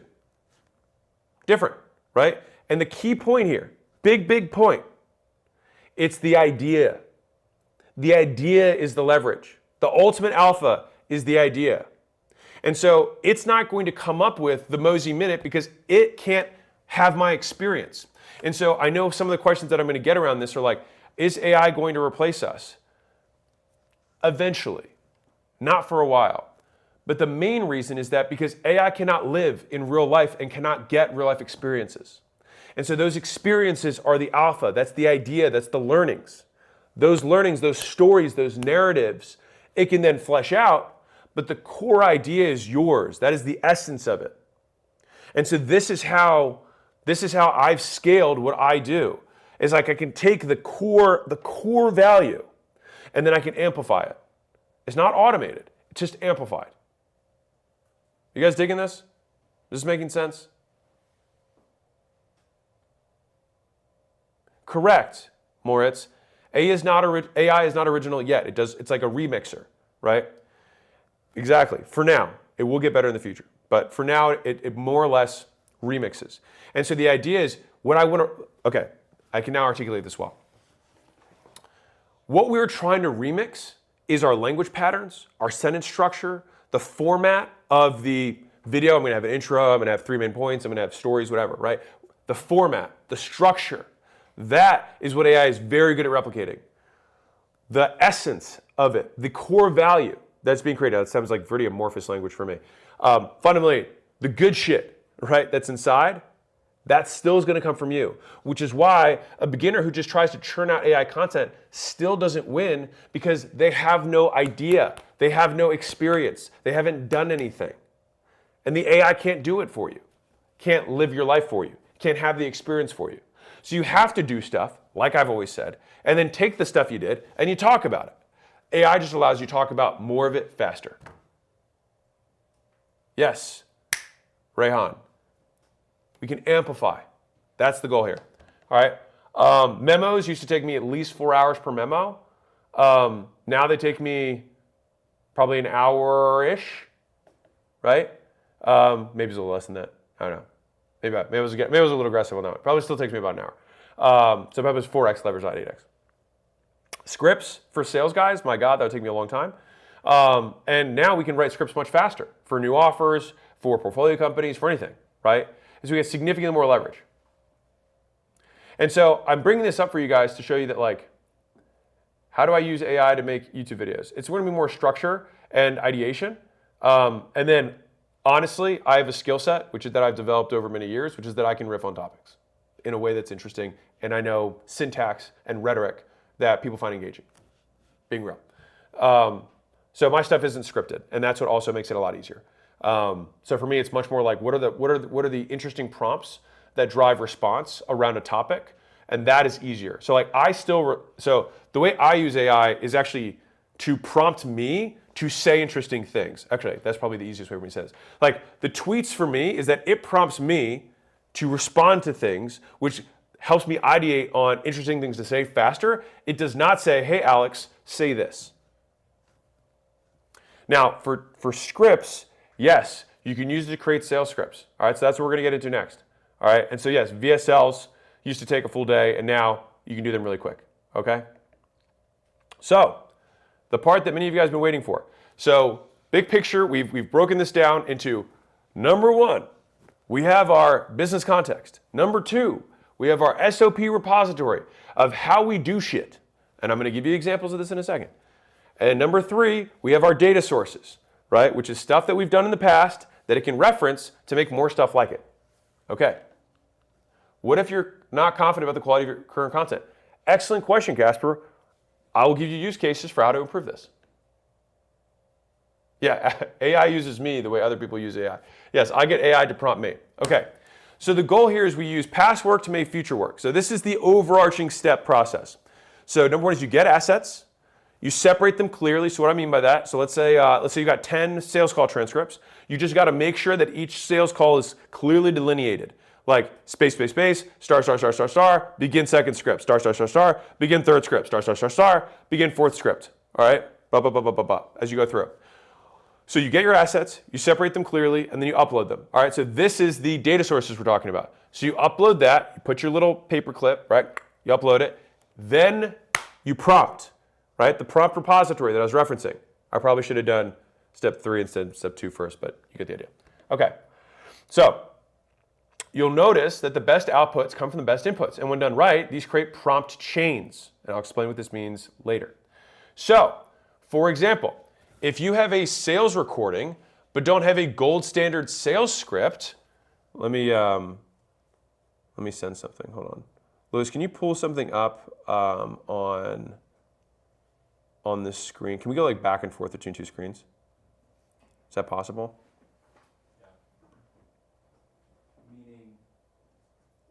I'm going to send you a doc because I want to show what the prompt looks like, so that they can see it. So just so you guys know, I'm going to give you, so believe me, this was like the 101 training, so I'm not going to do any more of this. I don't want you to be overwhelmed. Again, before anyone gets too deep in this, levels here, okay? Number one is get your context window right. Do 101 and 201. Get that first. If you do nothing else but doing that, it's a W. The second thing you can do is just get your data sources. Everyone has them. There's no work that's really involved there besides you just capturing it. Just put it together, all right? That's the second big thing. The third thing is the prompt repository that references both of these things to create outputs. Thomas, isn't there a limit providing context? On every one of the platforms there is, but this is why I'm saying do things in Word format, and that'll dramatically decrease the size. Like, if you're talking, it's 25 megabytes. If you're doing just words, you'll have more than enough. You can put a book as context with 25. Again, the key thing is you don't put images inside. Okay, so I'm going to have my team go through this. So I had this originally as in the slide deck, but I think I'll just voice over it. I think it'll be more useful for everybody. Yes, thank you, Buck. We've worked on it. Okay, so let's say right now you have some sales recordings, okay? You have some sales recordings, but you don't have a unified script. So your sales team doesn't have a unified script. So what we would do is we would paste the transcript of the 10 call recordings, and then we would post this prompt inside of it, right? And so it'd be like, hey, this is the number one. This is for you guys. And I will give you guys a copy, my gift to you, of every one of these prompts as an email, okay? So you guys get an email with every one of these. But I want to go through each of them so you understand how this works. Because fundamentally, you've got stuff. We give it a prompt to make better stuff or analyze that stuff and improve it. That's it. All right? So you're an elite B2B sales trainer and script doctor. I'll paste 10 full transcripts of successful sales calls that sold the same offer to the same type of prospect. Your job is to build one mother script from these calls by extracting only what actually moves the sale forward and deleting everything else. Follow these rules. So you can scroll up. So analyze these calls first, identify common structure best calls follow from greeting to close, note the exact questions and phrases that consistently leads to open disclosure, commitment, and payment. Define the call structure, build the script in clear sections with headings, opening a rapport, frame an agenda, discovery, transition to pitch, offer and value stack, handling 3 to 5 objections, final close and next steps. All right? Booking, bam, fam. All right? Create the unified script. Use only lines that appear in multiple winning sales calls or are clearly essential glue. Remove filler, small talk, or stories that don't directly help the sale. Keep language simple, direct, and conversational. 3rd to 6th grade reading level. Keep the core pitch portion short enough to be said in under 5 minutes at a normal pace. Where useful, include questions the rep should ask verbatim and notes about intent or tone. Output format, a short overview of the structure in bullet form. Final word-for-word script organized by section headings. Bullet list of the top 10 most powerful phrases or lines you pulled from the calls. Remember, prioritize clarity, brevity, and closing power. Delete everything that doesn't help prospect decide and buy. All right? So this is what you can take your transcripts and turn it into sales scripts. Transcripts, sales scripts. Transcripts, sales scripts. This is cool, right? This is pretty sweet, isn't it? Yes? Dope? Dope ass shit? Okay, cool. So, I said I was gonna give you guys examples. Like this is the meat. All right, this is the meat. All right? I know, transcript sales are pretty sexy. All right, so now let's say you want to write more emails. So right now, you know you should be following up, right, with your leads. You know you should be following up with your leads. You know you should have a newsletter because Alex said he's getting 20% of his revenue just from spending 1/2 day a month. And you're like, man, if I spent 1/2 day a month and I got an extra 20% revenue, that would make me money. And I would say, I agree with that. And you should do that. So how do you do it? All right. This is a newsletter style. And so basically you're going to analyze newsletter and generate it. So it's both. So you're an expert copywriter, narrative strategist. You'll notice the same structure for all these. You give them the role, you give the task, you give rules, and you give output. It's kind of the four kind of structure for good prompting, all right? So you're an expert copywriter, narrative strategist, trained to analyze writing samples, extract voice structure style patterns, and reproduce them with new ideas while maintaining the same feel and reader impact. I'll provide my past email newsletters that performed well. Your job is to learn the voice, tone, pacing, narrative structure, rhetorical patterns, and call to action style from these examples. Analyze my past, so tasks. Analyze my past winning newsletters. For all newsletters, I give you to extract voice profile, writing tics, narrative structure, format and patterns, persuasion mechanism, CTA style. Provide concise but complete descriptions of the style you infer. Next, build a reusable newsletter template. Using the patterns above, create a generalized structure for my winning newsletter style, including opening hook style, story and body pattern, teaching framework, pacing and rhythm rules, closing style. This becomes the newsletter blueprint. 3, generate a brand new newsletter. After analysis, when I give a new topic idea, so this is the alpha, right? Remember guys, I was like, you still have to come with the idea. So you say, hey, I want to write a newsletter on some stuff that roofers, so people who own roofs or people who have leaky pipes, whatever, that they can do to avoid having leaky pipes in the winter. Easy. So I want to have this specific thing, this core story or core element that happened. And I'm going to say, hey, that's the story. And I say, great, boom, put in my template, go run it, right? And then it's going to fill in the gaps within that structure. It's going to take that story and amplify it so that it actually follows the structure that I want. So then the output will be one full newsletter, match the same style, use the template, and then it should feel like I wrote it. And so then it has rules. So some of you guys, never copy phrasing from old newsletters. Learn the style, not the words. Newsletter must be 100% original content in my voice, right? That's why the key idea is so important. If you actually just ask it to just write newsletters for you guys, it will suck. I'm just telling you, it will suck. It does not work. If you give it the idea, then you will have a valuable insight. Keep the structure consistent, never break character. And if you need more samples to refine the model, ask.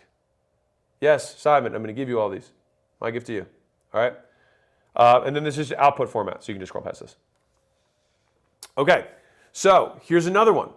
So let's say you have, notice, it's like if you have this, then you can do this, right? So let's say you've got a, you're getting stuck on rebuttals, right? You're like, people are not buying from you and they're coming up with objections, right?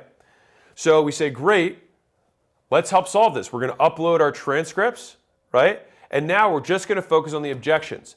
So you're an expert sales and objection handling strategist. You specialize in reviewing failed sales calls, identifying the core objection patterns, and turning them into clear, repeatable objection handling playbooks.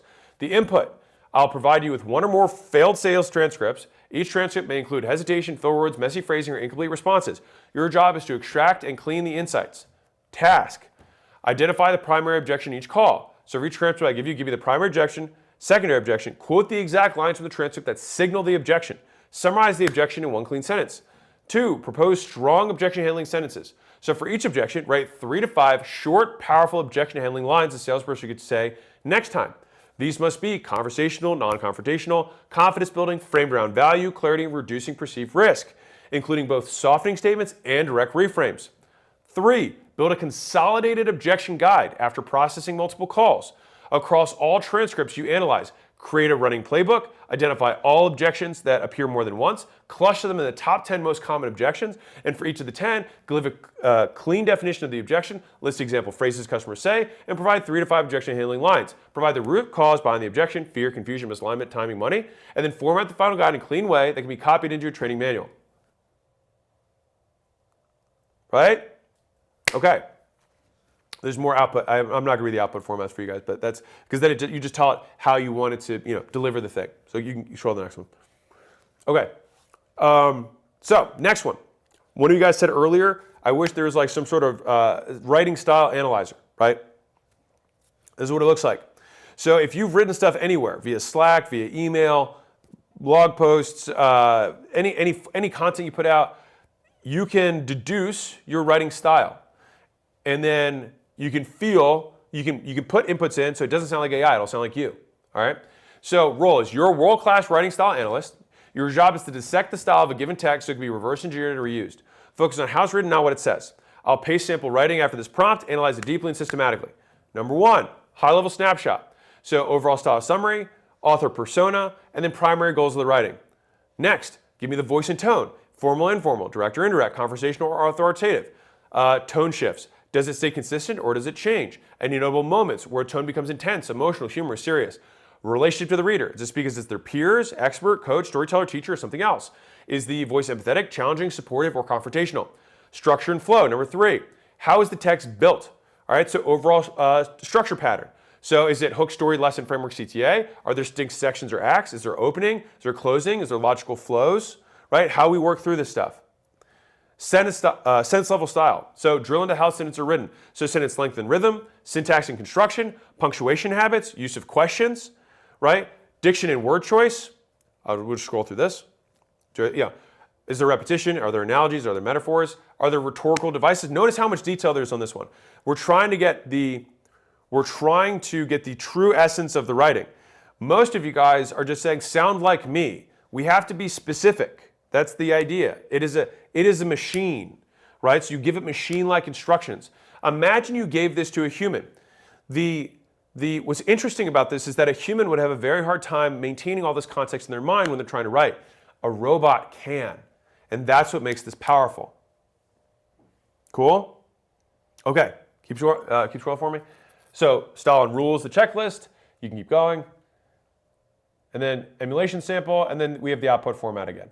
All right, and so then this becomes our next thing that you can completely plug in to anything else. Yes, this is talking to an autistic specialist, right? Real talk, everything I do, I take from that perspective, Moritz. When I give instructions, that's the whole point. You can use these prompts, obviously in ACQ AI, which is what I'm talking about, but fundamentally, so I want everyone to win. That's my whole goal here. I use all the LLMs, including ACQ AI. I use ACQ AI the most for my own business strategy questions because it pulls from the most context of business, right? Rather than this is pulling from blogs on Wikipedia and stuff. I want stuff that is the most applicable for a small business, which, for our purposes will be, 0 to 100 million. And so, especially strategy questions, especially offer-based questions, pricing questions, sales flow, sales process, it's exceptional at. Very good with sales process. Don't tell GPT sound like me again. Yes, please don't. Okay, so with each of these other ones, you can get the idea for how much depth there is here. I'm going to just read the headlines so that you can get an idea for how this works. So for some of you guys have sales transcripts and recordings, which if you don't, please do that first. But you don't have VSLs. You can take your sales transcripts and say, hey, you're a top tier direct response writer and sales strategist. You specialize in converting long-term sales transcriptions into polished, high-converting VSLs. So you upload the document containing 10 successful sales calls, and your job is to extract persuasion patterns, emotional beats, objection overcomes, promises made, and transformations described, and convert them into a cohesive, cinematic VSL script. And so many of you guys need to just take your 10 sales calls, use this to transform them into a VSL script, and then read the damn script. All right, let's go to the next one. Just scroll all the way to the next one. Okay, So number 6, so sales call manager, sales call feedback analyzer. So this is a big one. So many of you guys have sales teams and you're too lazy to give sales feedback.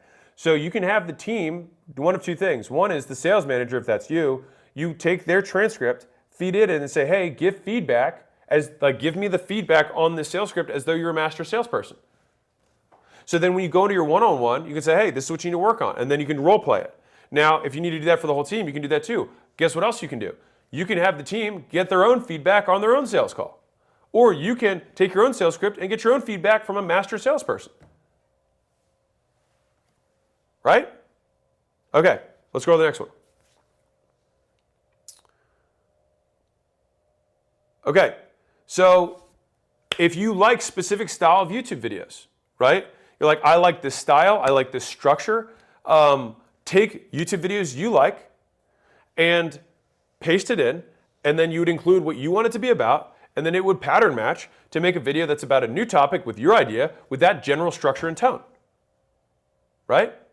So you're a world-class YouTube script analyst and creator. You study video transcripts to extract structure, tone, pacing, narrative mechanics, emotional beats, comedic timing, if any, hooks, story arcs, CTA patterns, and signature stylistic choices. I will upload 1 to 5 transcripts from YouTube that I like. Your job is to analyze them, extract the style and structure, tone rules, build a reusable script template. 4, when I give you a new idea, generate a brand new script using that template, matching the exact feel of the original videos, but with completely new content. Dallas, how do you get transcripts from YouTube? You literally, there's a button on videos on YouTube to get them. Like literally, it's literally a button. So in the description, you hit see more, and if you scroll, there'll be a button that says see transcript. And then you can just copy it. It's like, you don't even have to have a tool. You can just, like YouTube gives you the transcripts. So you copy 2 or 3 of those and make sure, again, whenever you have multiples, make sure that you delineate star, star, star, number 1, star, star, star, number 2, star, star, star, number 3, as you keep going, okay? Great. Do I prefer ACQ for writing copy? Yeah, I mean, I use it. I'm biased though, so yes. I like it for writing copy. Again, I'll be honest, I use everything. I use ACQI the most around offer, pricing, sales flow, copy. That's probably the big 4 that I use it the most for. But anyways, let's keep going. So this would then output YouTube stuff from past YouTubes that were good. So keep going. Okay, shorts script. So for those of you, that's the longs format. This is if you have shorts format. So either take your best performing shorts or take shorts that you like the style of, and then you insert those into our data source, and it already has the context window of your business. And so then you say, great, boom, here's the prompt. You're a world-class short form content analyst and creator. You break down YouTube shorts, TikToks, Reels, and understand their hook style, pacing, emotional beats, jump cut, rhythm, punchline, and timing, creator voice. I will upload 1 to 5 short form transcripts. Videos I like, you analyze the transcripts, exact structure and tone and pacing rules, build a reusable short script template, and when I give a new idea, generate a brand new short form script using that style. Final script must feel indistinguishable and vibe from the original content while containing completely new content. All right, let's go to the next one.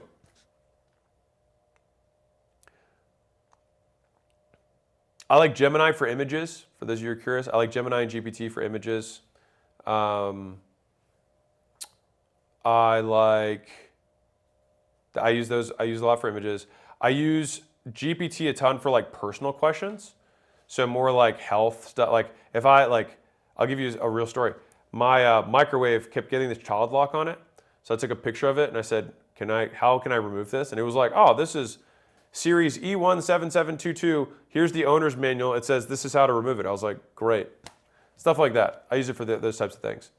I use Grok for anything that I want to not have any kind of political agenda woven into it. So anything that I have that I want to ask Grok about is like more like edgy. If I have like hypothetical questions that I don't need the GPT to judge me, I'll ask Grok. So yeah, that's like what I use those ones for. All right, back to this. So many of you guys need lead magnets, okay? So many of you guys have videos, have content that you've made in the past. You take those transcripts, you take those SOPs, you take those assets that you already have, and then you plug it in to create a lead magnet for your business. So you're a world-class content strategist and direct response marketer. You specialize in transforming video content into high-converting lead magnets designed to create demand, build authority, and generate inbound leads. I will upload 1 to 3 videos or transcripts of content I like. It may be educational, motivational, tactical, or story-based. You will take this tone, structure, frameworks, insights, and teaching patterns, and then build a master lead magnet based on those patterns, but with new, original content aligned with my topic and audience. Yes, Moritz, exactly. If you want to be the sole emperor of the world, how would I go about this? Exactly. Okay, so that's if you have this stuff and need lead magnets. Let's go to the next one. This is the second to last main one, and then I'll show you the last kind of advanced thing, and I think that probably will have enough minds melted for the day. Once you have the lead magnet, like once you give a mouse a cookie, it's going to ask for some milk, right? So once you have the lead magnet, what do you need next? You need the follow-up for that lead magnet. And so you say, hey, you're an elite email and SMS conversion copywriter. You specialize in turning lead magnet downloads into booked sales calls using this big stack. I will upload my lead magnet PDF or text. Your job is to read it, extract the messaging, and create a complete follow-up system that converts readers into booked calls. Right? That's the idea. So some of you guys have lead magnets. You're like, oh, it doesn't work. No one books calls. It's like, well, have you asked it to make an idealized follow-up sequence? Right? That's SMS and email that's proven for that specific lead magnet. That's what this helps you do. Okay, let's go to the next one. Okay. Keep going. Okay, offer architect. So this is one of the big ones for you guys. This is one of the, based on the use cases that we've already pulled from the AI, this is one of the biggest ones that you guys use it most commonly. So this is going to be a little bit different. So 11 through 14, the ones I'm going to show you, are actually a prompt chain. All right, so what's the difference here? So the first 10 I showed you were more or less like if you have this, basically use this prompt plus your context plus the data source to get a good output, right? That's the idea. 11 through 14 basically stacks or loops the output to create the input of the next one, okay? So output 1 becomes input 2, output 2 becomes input 3, output 3 becomes input 4, all right? This is the best 60 I ever spent. I'm glad, Daniel. Glad to hear that. Okay. So this is the offer architect. So some of you guys need to sell more stuff or people aren't buying as much as you want. And so this is what we'd start with. So you're an offer architect, world-class strategist. You think like pricing economist, behavioral psychologist, blah, blah, blah, blah. Your job is to absorb any offer I upload and turn it into a more powerful, more irresistible, higher converting, higher profit, and more defensible offer. So I'm going to read this one in total because I think it's important, and then we'll go to the other ones. All right. So step 1, analyze my current offer. When I upload my offer, extract core promise, mechanism, value drivers, tangible outcomes, intangible outcomes, time to result, effort required, risk, pricing structure, guarantees, bonuses, delivery model, avatar sophistication level, how it's currently positioned versus the market. Then create a diagnostic report showing strengths, weaknesses, missing elements, marketability risks. That's step 1. Step 2, now build a more irresistible version of my offer.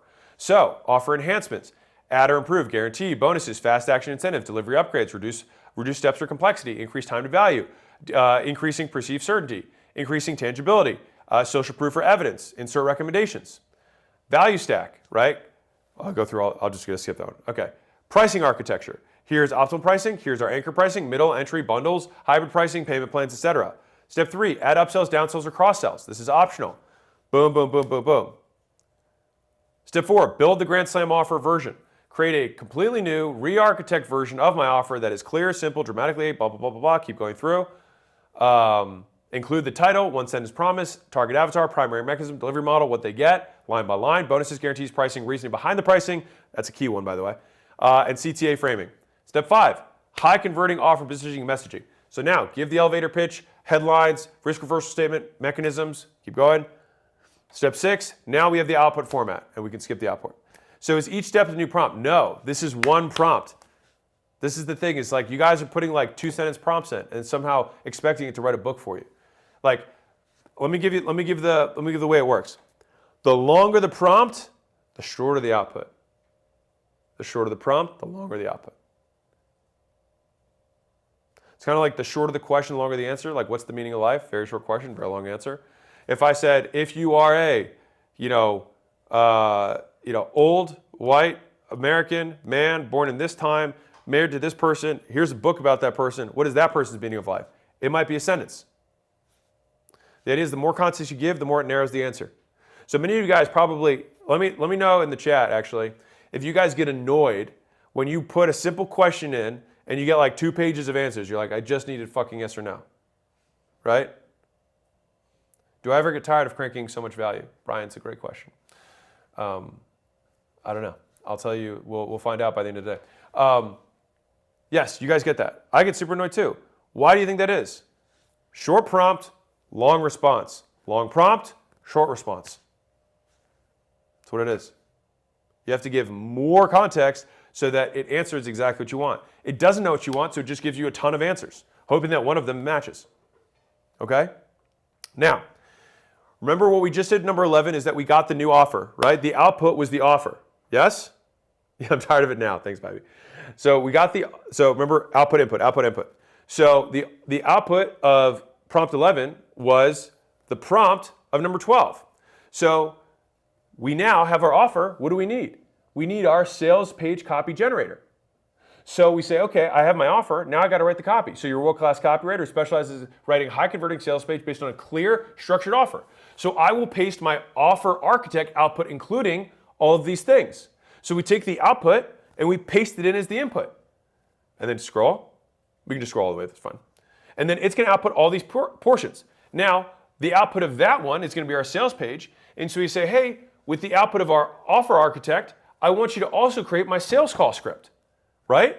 Because we have our architect, you gave us the output, we say, great, you're a world-class sales trainer and call flow architect. You turn offers into high-converting sales call scripts. I will paste my offer architect output. Your job is to create a complete sales call script that a rep can follow.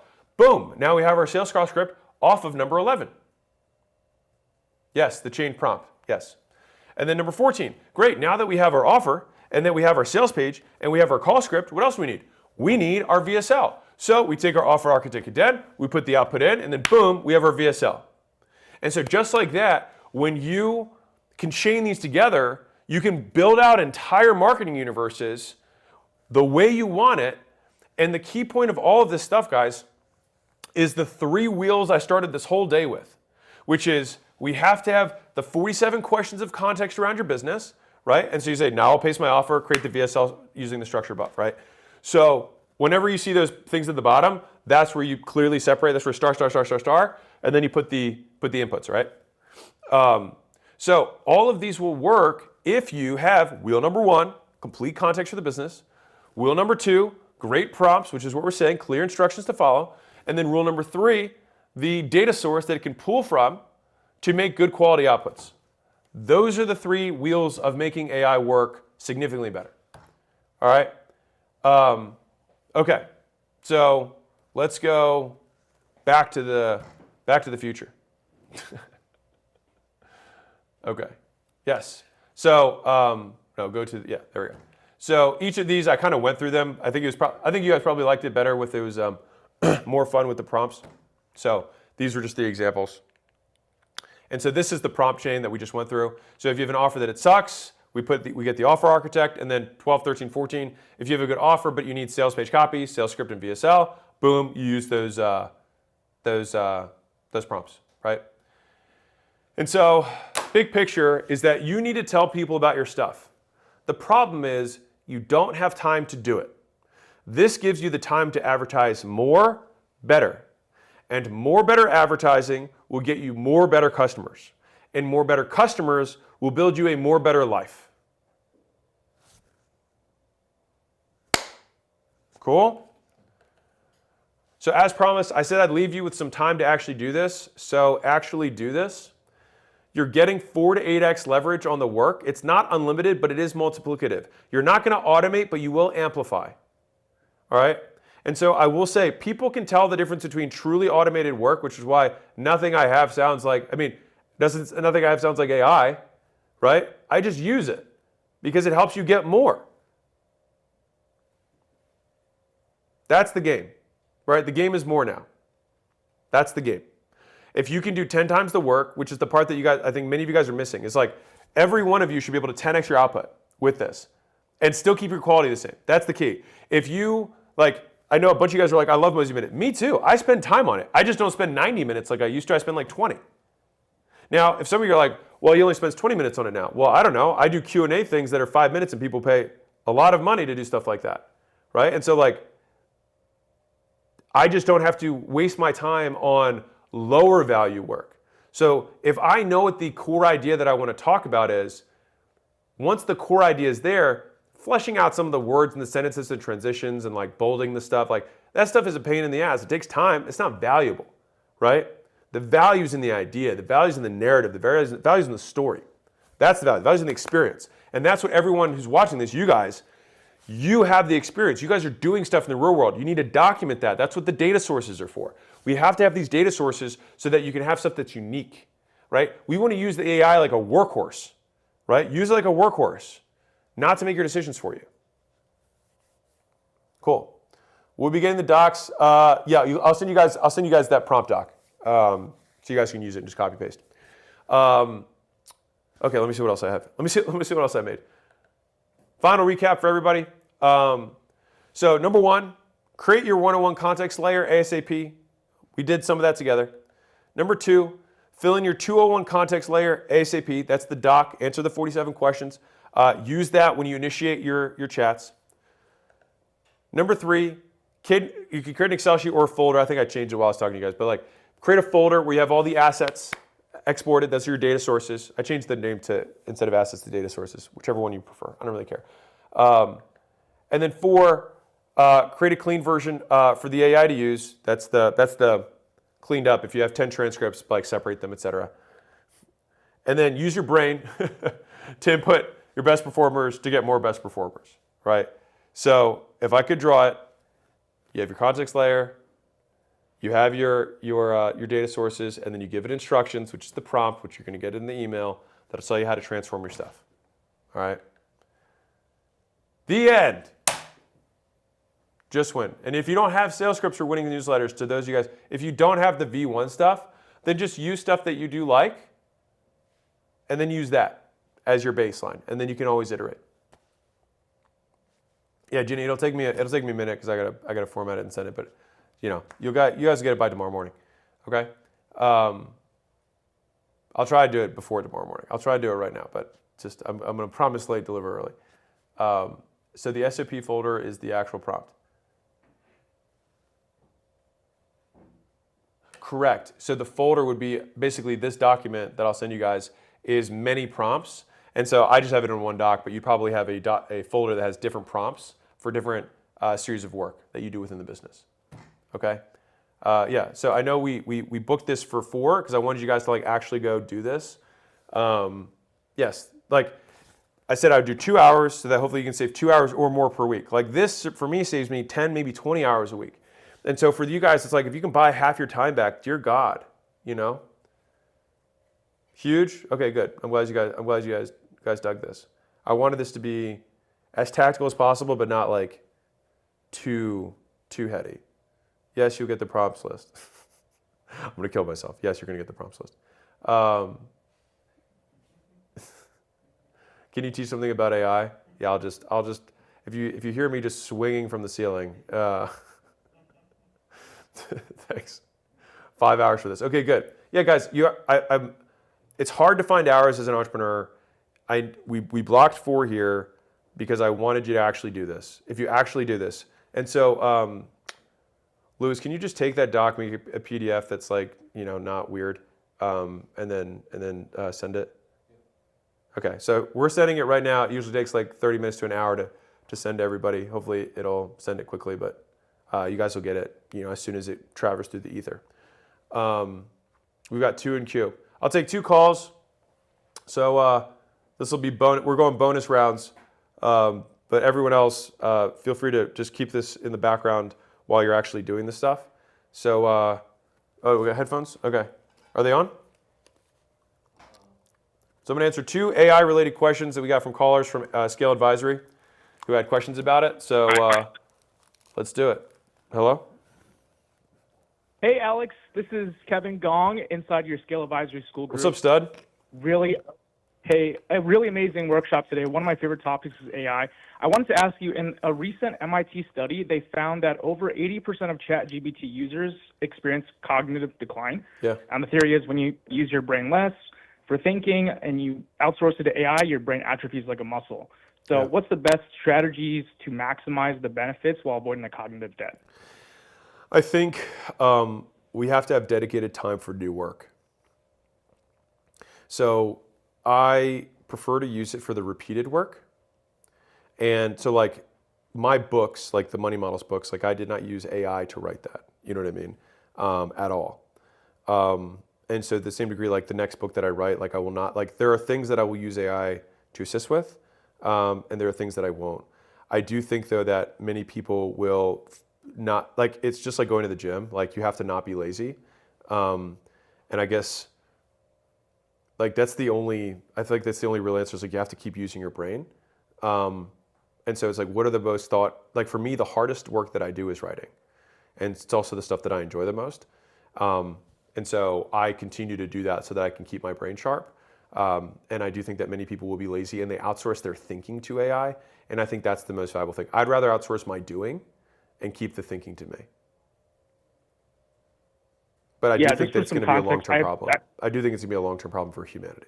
I 100% think that's a problem. I'm seeing it with my younger brothers because I have a 16-year-old younger brother and an 8-year-old younger brother. And I can already tell they're outsourcing all of the thinking. Yeah, it's like that little, I don't know if you saw that meme video of like, he said hi, what should I say? And it says like, say hi back. And then he looks up, he's like, hi. And he's like, oh, he said hi back, what do I say now? And then it says, well, based on the blah, blah, and then it like, it's just AI's talking to AI.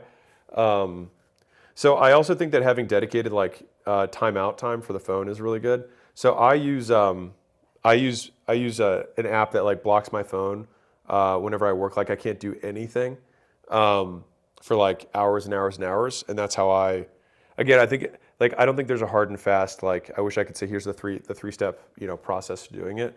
It's just going to be a discipline of saying like I want to keep my brain sharp, and so I will use AI, but I will also continue to do my other stuff.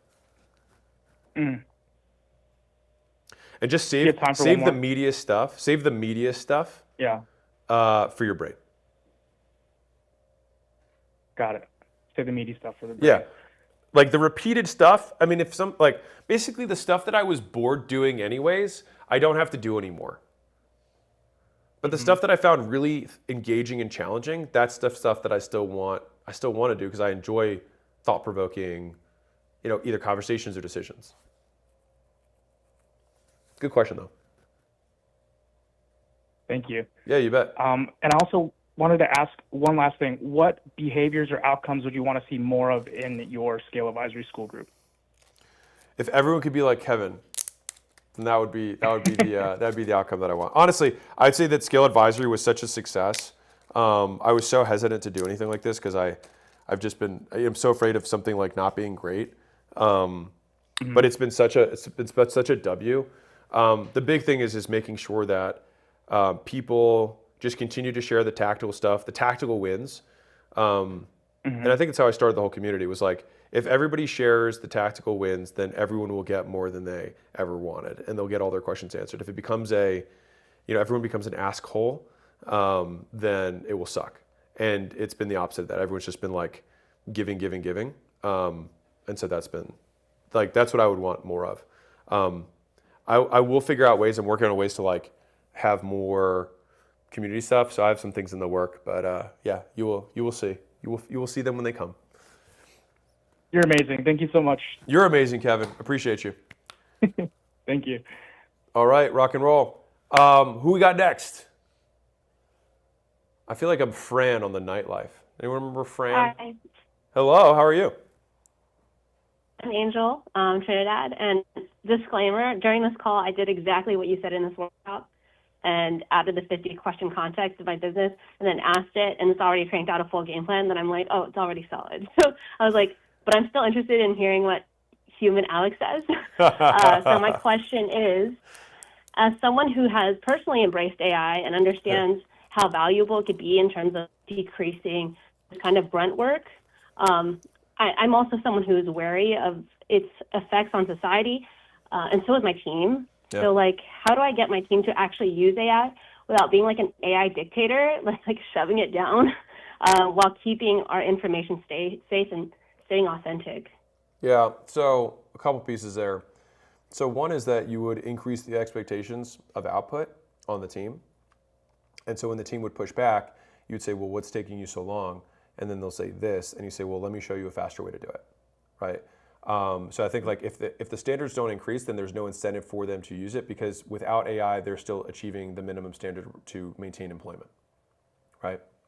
And so the idea is like, well, everyone here should get more out of themselves. And also, kind of like I was saying to Kevin, is like, we want to, like, I don't want to take the most challenging parts of your job away. I want to take all the terrible parts of your job away. All the stuff that's Yeah, repeated and all definitely. boring. And a lot of people, like myself included, there's tons of work that I have that's repeated that I have to do. I have to make content, I have to write emails, I have to make tweets. And I do enjoy doing it. But for me, getting prompts and ideation and having kind of like a thinking partner, it speeds me up so much more than just going de novo or from scratch every time, right? And so I think that you taking the time to outline basically the SOP prompts of like, listen, Sarah, you do 9 things here. Functionally, like if you can boil most jobs down to like the tasks and behaviors that they accomplish. And so those things are all quote SOPs.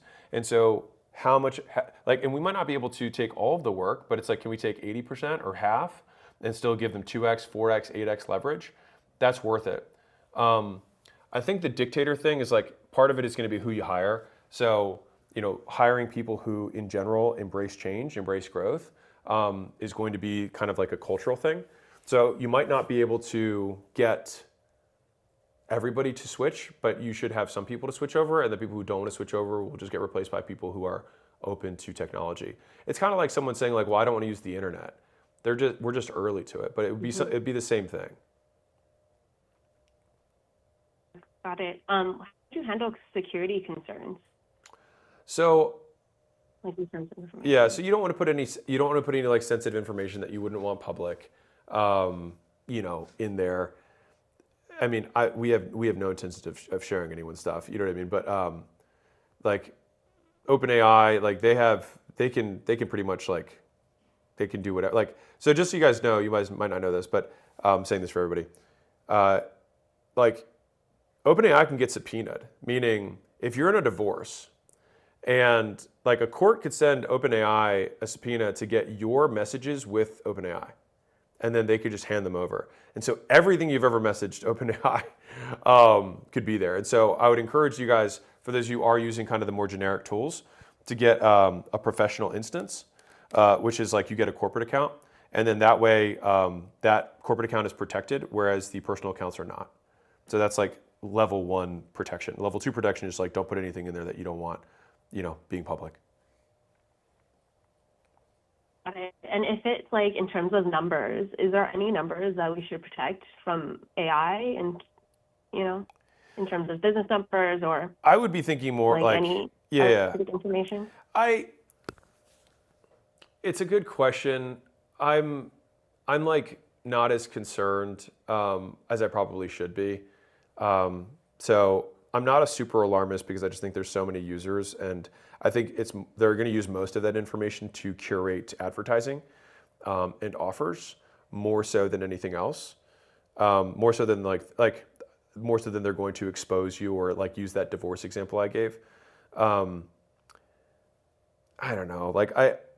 I say what our revenue is on YouTube videos, so I'm pretty open about that kind of stuff. Some people aren't. So I think it's very like how much personal information risk you're willing to take on is a personal decision. Some people keep everything in the open. There's some companies that stay private and never tell anyone that they exist.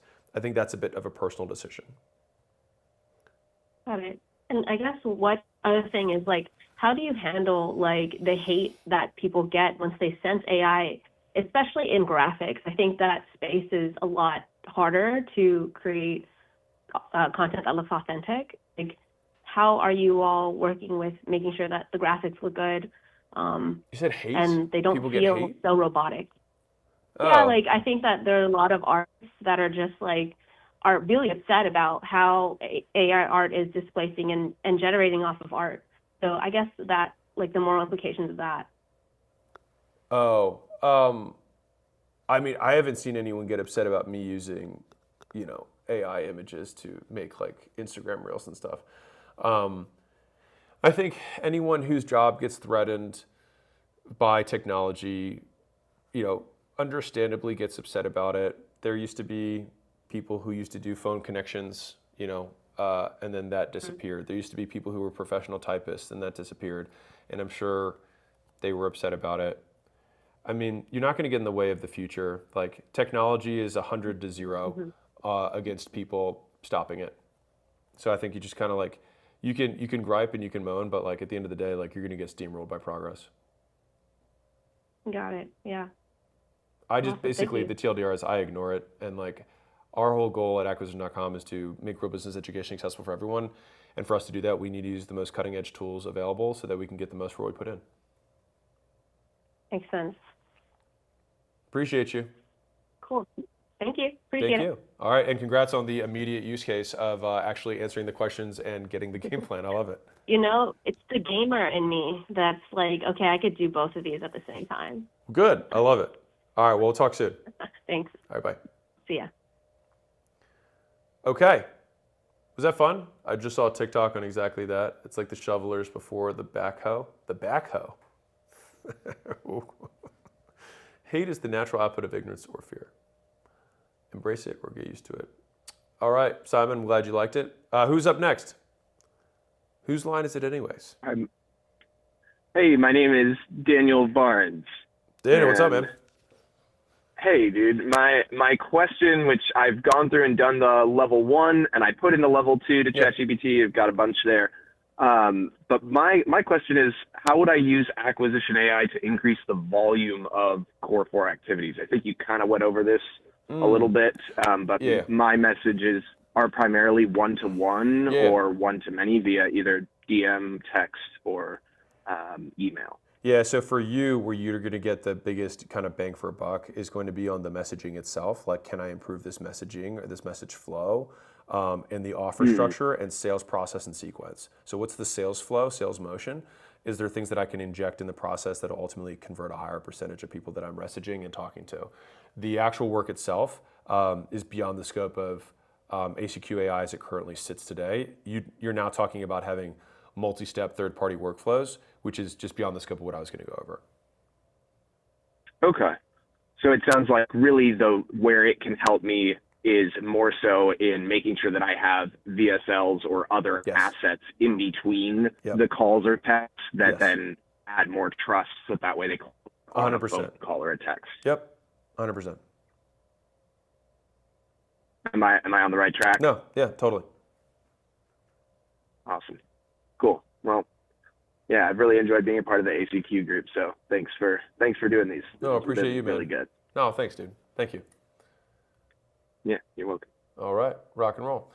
Can I ask an LLM for Alex's biz assets, and will it deliver it? You can try. Is there an export of data within meta ads to be able to upload an ACQ to break down details and give recommendations? It'll be tough with any LLM because that if you have images, it'll blow out the context window on almost all of them.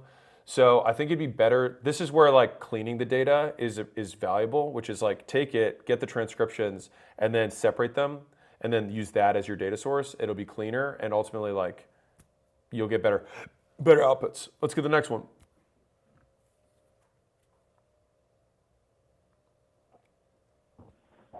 Hey, Alex, can you hear me? Yes, sir. Hey, this is JP Forno. We actually met last year. We were one of the companies that had that little workshop mix-up that your team handled. Oh, jeez. Surreal experience with the gym session and the dinner and a masterclass of service recovery. So I really appreciate your team for that. Let me tell the story real quick so everyone knows what you're talking about. So last year, my sales team accidentally had a date that was on the calendar that we had moved. And so like 8 people or something got sold into a date that didn't exist and no one knew. And so it somehow slipped through the cracks. And so we had like 8 people show up at our headquarters and there was nothing, like they just showed up with like ready to like for a great day. And we were like, what's going on? And they're like, well, we're here for the workshop. We're like, there is no workshop today. And so it's like obviously a nightmare because people flew in. We had somebody fly in from Israel during the bombing. He like got here only to find this out. So it was a nightmare. And so what we did was everybody got access to the gym, which we don't do. They were able to meet with different advisors that I have within the company and basically got like multiple one-on-ones just with like our actual team that runs our company. And then Layla and I had a dinner just with those 8 people as a way to make up for the fact that we didn't have, a 2-day event. And so, yeah, Adam, there you go. Adam was the Israel guy. There you go. There's proof. Yeah, it was a 5-star dinner. So anyways, that's the workshop. backstory. Like we got the workshop again too. So amazing experience. And we gave the workshop for free. So that's our 2 cents for a real person of like it comes back. So it's worth doing. So yeah, go ahead. Yeah. JP. I've never seen a warehouse of just leg machines, but awesome. Here's my question. So I was wondering, how can I use ACQ AI to help our company focus our services more into a niche offering as opposed to what we already do? So I'm wondering about like research capabilities. So for context, I own a VA company. We do high quality virtual assistants for US and Canadian companies. Yeah. And I was having breakfast with Will from Virtual Rockstars, whom you know, and he was encouraging me to do niching, but he has subject matter expertise. I don't feel like I have subject matter expertise in a particular industry for us to focus. So I was wondering if ACQ can help us on like figuring out what the best niche to go for is, and then doing all the assets around how to communicate and attract those customers. Well, the short answer is yes. The medium answer is right now you probably have how many customers do you have right now? We have about 30 across different industries. Yeah. Is there one particular industry that you feel like you do better with, or that like they like you more? You feel like you provide more value? Honestly, like hard to say. Home services, property management, and clinics, I tend to be our favorite. Honestly, like for us, it was more of a little bit about like how easy the decision-making process is. When we work with like clinics, they tend to be more affluent buyers, so they're like, oh yeah, we need 3 virtual assistants and easier to make decisions. But there isn't one that we have like over 30% of our customer base from. Yeah, that's okay. You don't need to have customer concentration. It's more that like you've sampled a lot of different customers and industries, and some of them you can probably like scale up faster, and they have higher value to those people than in other industries. And so the idea, like whenever we're picking, niche to focus on, we just want to focus on the avatar that we can provide the absolute most value to for the lowest possible price to us. And so that's where the arbitrage really occurs. And so it's like, let's say that there's 3 different, let's say we narrowed it down from 30 to 3, right? And one of these, it's like we have 10x value that we provide, but it costs us 5x in training. There's another one we provide like 8x value, and it costs us like an extra 1.5 in training. And another one that's just like we get 2x value, we don't train anything else. Well, it's like I would probably go with the middle door, the Goldilocks of like I'd rather train 1.5 times more and then get 8 times the value that's being provided, and then that becomes the niche that we focus on. And then the messaging, the lead magnets, all the niche down, et cetera, works there. So like I've seen some VAs that are just focused, they're marketing VAs. I've seen media buying VAs. I've seen customer service VAs. I've seen healthcare specific VAs. I've seen SDR VAs. Like there's a million different VA agencies that specialize in those things, and it just typically is easier to.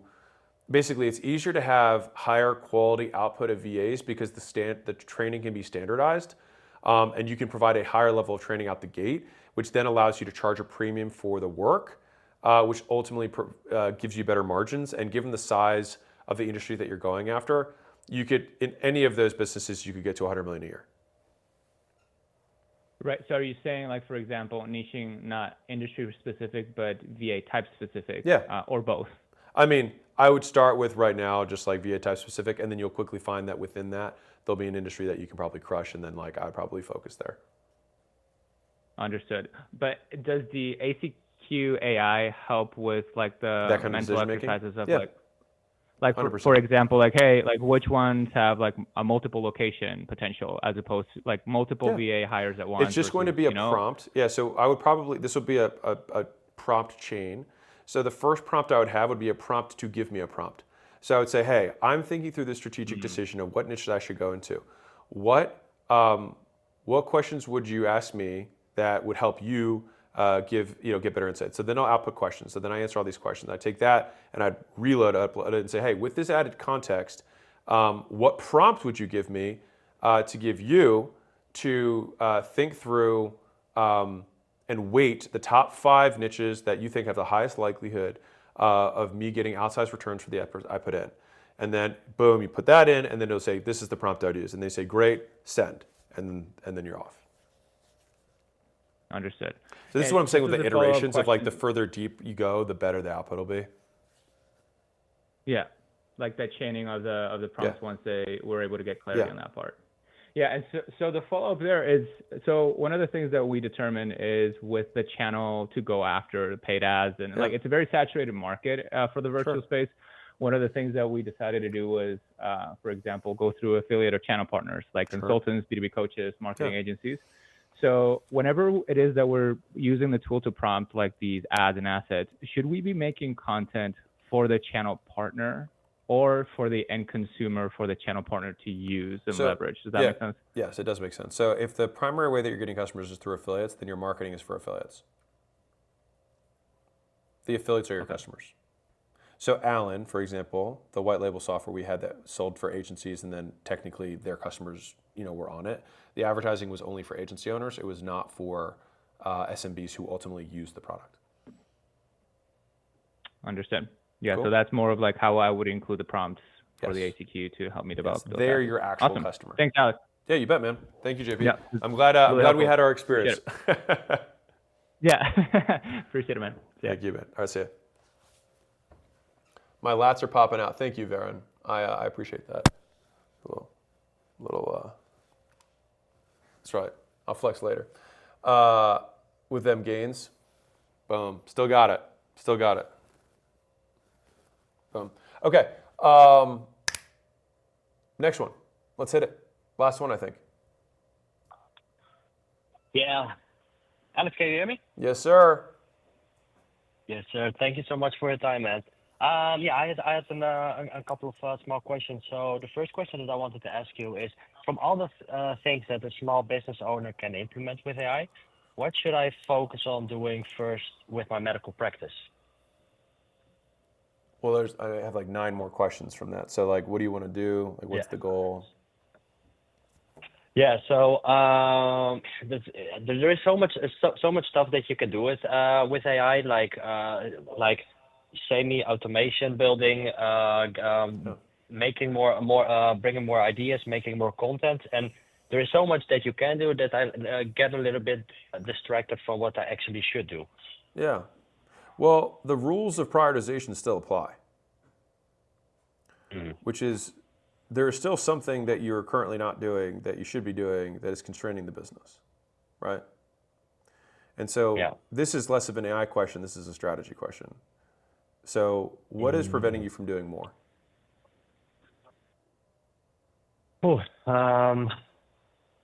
Good question. I think it's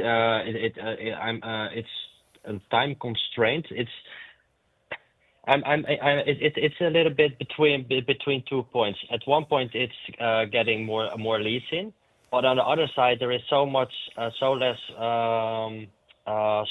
slots that leads can come into that I will have very soon also have a fulfillment issue, so to say. And I want to have a better quality help for my clients. Let's say in the after sales, in the back end, in the nurturing process. Yeah. But I don't have the time to actually do that, so to say. So right now, if you had more leads, could you handle it or not? Sorry? If you had more leads right now, could you handle it or not? 10-20%, and then I will be at maximum capacity. Okay. Is you not having capacity preventing you from advertising more? Yeah. So yeah, at this moment, yes. Okay. Then what stops you from increasing your capacity? There are no medical specialists in the Netherlands available I don't know how to recruit them, so to say. Okay. And it's a very small niche with people with there are not a lot of podiatrists in the Netherlands with diplomas I can hire. Okay. So do you think you're screwed? In a sense, maybe I need to move from the Netherlands to another country to Dude, no. get more That's not paid the for answer, things. man. That is not the answer. You think you're the only there's no podiatrist in all of Netherlands that you could find and hire. None. It's well, I tried for a couple of years already, and You've tried I for already years. tried Hold to. on. What does that mean? Define try. Like you've wanted it for a lot of years? What have you done to try? I'm gonna win this one. I'm just letting you know. Sorry? I said I'm going to win what did this you say? one. Okay, what have you done to try? I hired so every year in the last couple of years, every different quarter, I try to hire a different recruitment bureau, Okay. paid a couple of $1,000 and ask them from do whatever it takes. This is I need a podiatrist. I'm willing to pay, let's say, 30 to 40% more for part-time or full-time. So I let it very broad, and they tried it, and all the recruitment bureaus came with the same problem. From we tried to find anybody. We even tried a podiatrist that works somewhere else at other practices. We messaged them through LinkedIn or whatnot, and people are not willing to switch places. And I thought, Okay. well, that's shit. So let's find out why. Why do you think they're not willing to switch places? I think they're very comfortable where they are. I think, or they don't know me, and I think maybe that would be probably the next step for me to build a real brand for my practice. I mean, dude, I think you're trying to kill a mosquito with a cannon, right? Like, right now, are you offering anything superior to their existing employment? Outside of more on a higher payment, not really. How much higher? 30, 40%. Do you offer relocation bonuses? No, not yet. Okay. No, not yet. Right, and so we need to have more incentives for them. I do think 30 to 40%. I'm surprised so no one's even willing to take an interview with you. Zero. Mm-hmm. It doesn't sound realistic to me. Zero. That doesn't sound real. It's just like it doesn't sound probable to me. Like I just don't know if I even buy that. If you have a 30% to 40% increase in pay, and you offer a relocation benefit, and they're not willing to take an interview, and in the Netherlands, no one makes money anyways, so like, because the taxes are so absurd, like that seems, no, I know how it is. I've got family there. That seems not reasonable to me. So I don't know if the recruiting firms just like took the couple $1,000 that you said, that you paid them or whatever. I don't know how good they were, but functionally, like you just need to reach out. Like I'd be running LinkedIn ads. I'd be running Indeed ads. I'd be doing outreach. If the thing that is limiting my business is this one thing, you have to hit it with an atomic bomb. We can't just do like 10% effort. Like if this is the thing, I'm gonna give you a little bit of context. This will be good for everybody. So recently we have some big things coming up next year. And I took myself through the exact same questioning chain that I took you through, which is like, why can't I do more? I can't do more because we don't have operational capacity. Where specifically do we not have operational capacity? In these functions. So who do I need in these functions? I needed 6 C-suite executives. Do you know how hard finding 6 C-suite executives is? Extremely.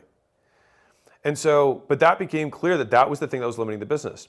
And so Layla, me, and Sharon spent the last 8 weeks, basically all of our free time, since the launch has been dedicated to getting those C-suite executives. And in 8 weeks, we filled 6 C-suite roles.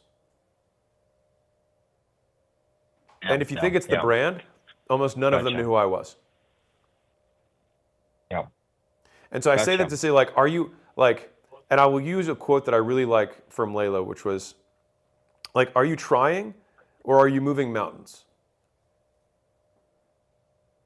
Yep. Yeah. Because right now, it's like... That's one thing home, yeah. Yes, like right now you want me to say, yes, your excuse is valid, you're fucked, your business will never grow, accept failure. And I'm just not going to let you off with that. Of course there's a way to grow this business. Is there anyone in your market who has a bigger business than you? A couple, yeah, definitely. Of course, dude. Of course you have people in the market with bigger business than you, right? Of course you do. And so... they're not made of different flesh and blood than you are. They just did different stuff. So we just got to go do that stuff. Now, it's like you're talking, like, think about how many different attack vectors we have here, right? You've got, okay, well, let's look at internship programs. Let's look at all the people who are freshly graduating. Let's see if we can get them before they sign up. Let's look at all the people who are on the moving boards for moving from other countries into the Netherlands who are podiatrists. Let's look at, you know what I'm saying? Like, there's so many different attack vectors. It's like, you got to find one person podiatrist. Of course it's doable. It's like, how bad do you want it? Yeah, that's true. You can do this, dude. That's true. There's no, like, you paid a couple recruiters that were probably mediocre. You paid them a few $1,000s and nothing happened. And it's like, okay, that's why my business hasn't grown. Like, shrug. It's like, how bad do you want this? Yeah. True. Yeah, that's a good one. Definitely, definitely a new focus I should iterate on. 100%. Rock and roll. Well, I appreciate you, man. And listen, 100%. give the relocation 100%. bonus. You do the outreach. You run Indeed ads. Like, you have to hit this with a bomb, right? You've got to blow the hole. You got to blow a hole in this wall, not just like knock on the door. Yeah.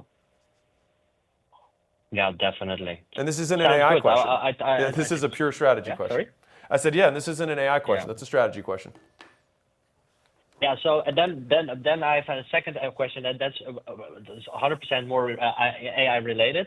Because how should I divide my own time to learning and try to implement AI tools for my business to use? Like, what time of a week or hours a week should you say you should dedicate it to see if you can optimize it with AI? I'll give you a tidbit. So I would take 4 hours a week minimum.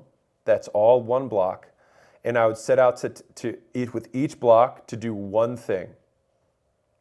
So how can I automate or amplify one specific task that I do? And what's happened is, as soon as you do that once, you'll get better and better and better at it. But like, you have to give yourself 4, maybe even 8 hours of like, I'm going to do nothing. I'm going to lock myself in a room. I'm going to take 0 distractions. I'm going to do it on a Sunday, and I'm going to lock in. I'm going to figure out this one thing. And the first one will be the hardest, and then it'll get easier and easier and easier and easier. Yeah, gotcha. Yeah, perfect. That's how I've learned everything. Guideline. When I learned how to build web pages, I was like, I got to learn how to do this. I just like locked myself in a room, and I said, all I'm going to do is copy this web page that I saw that I liked, and I said, I'm just going to copy it and just make it on my own. And I thought it was going to take 8 hours, and it took me like 3. And I was like, oh my God. And so like, it's just like, people spend a very long time delaying pulling the thread, but as soon as you start pulling the thread, the pieces come together much easier. And people much dumber than you have figured this out. That's a promise. Perfect. Definitely going to work on that. So All right. then I have my final question. Then like that. Then I let Final you go. question, man. You got a triple. You got a triple tap question here. You're good, man. Go ahead. So my last question is that how would you use AI to help the thinking process for generating more authentic ideas that can help the business stand more out in my specific industry? Yeah. So I'm going to say this answer for everybody because the answer to this is the answer for everybody. Ask the AI that question.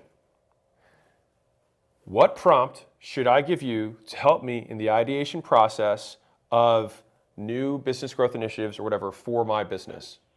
And then it will output a much better prompt for you. And then you can fill in the gaps and then you shoot it.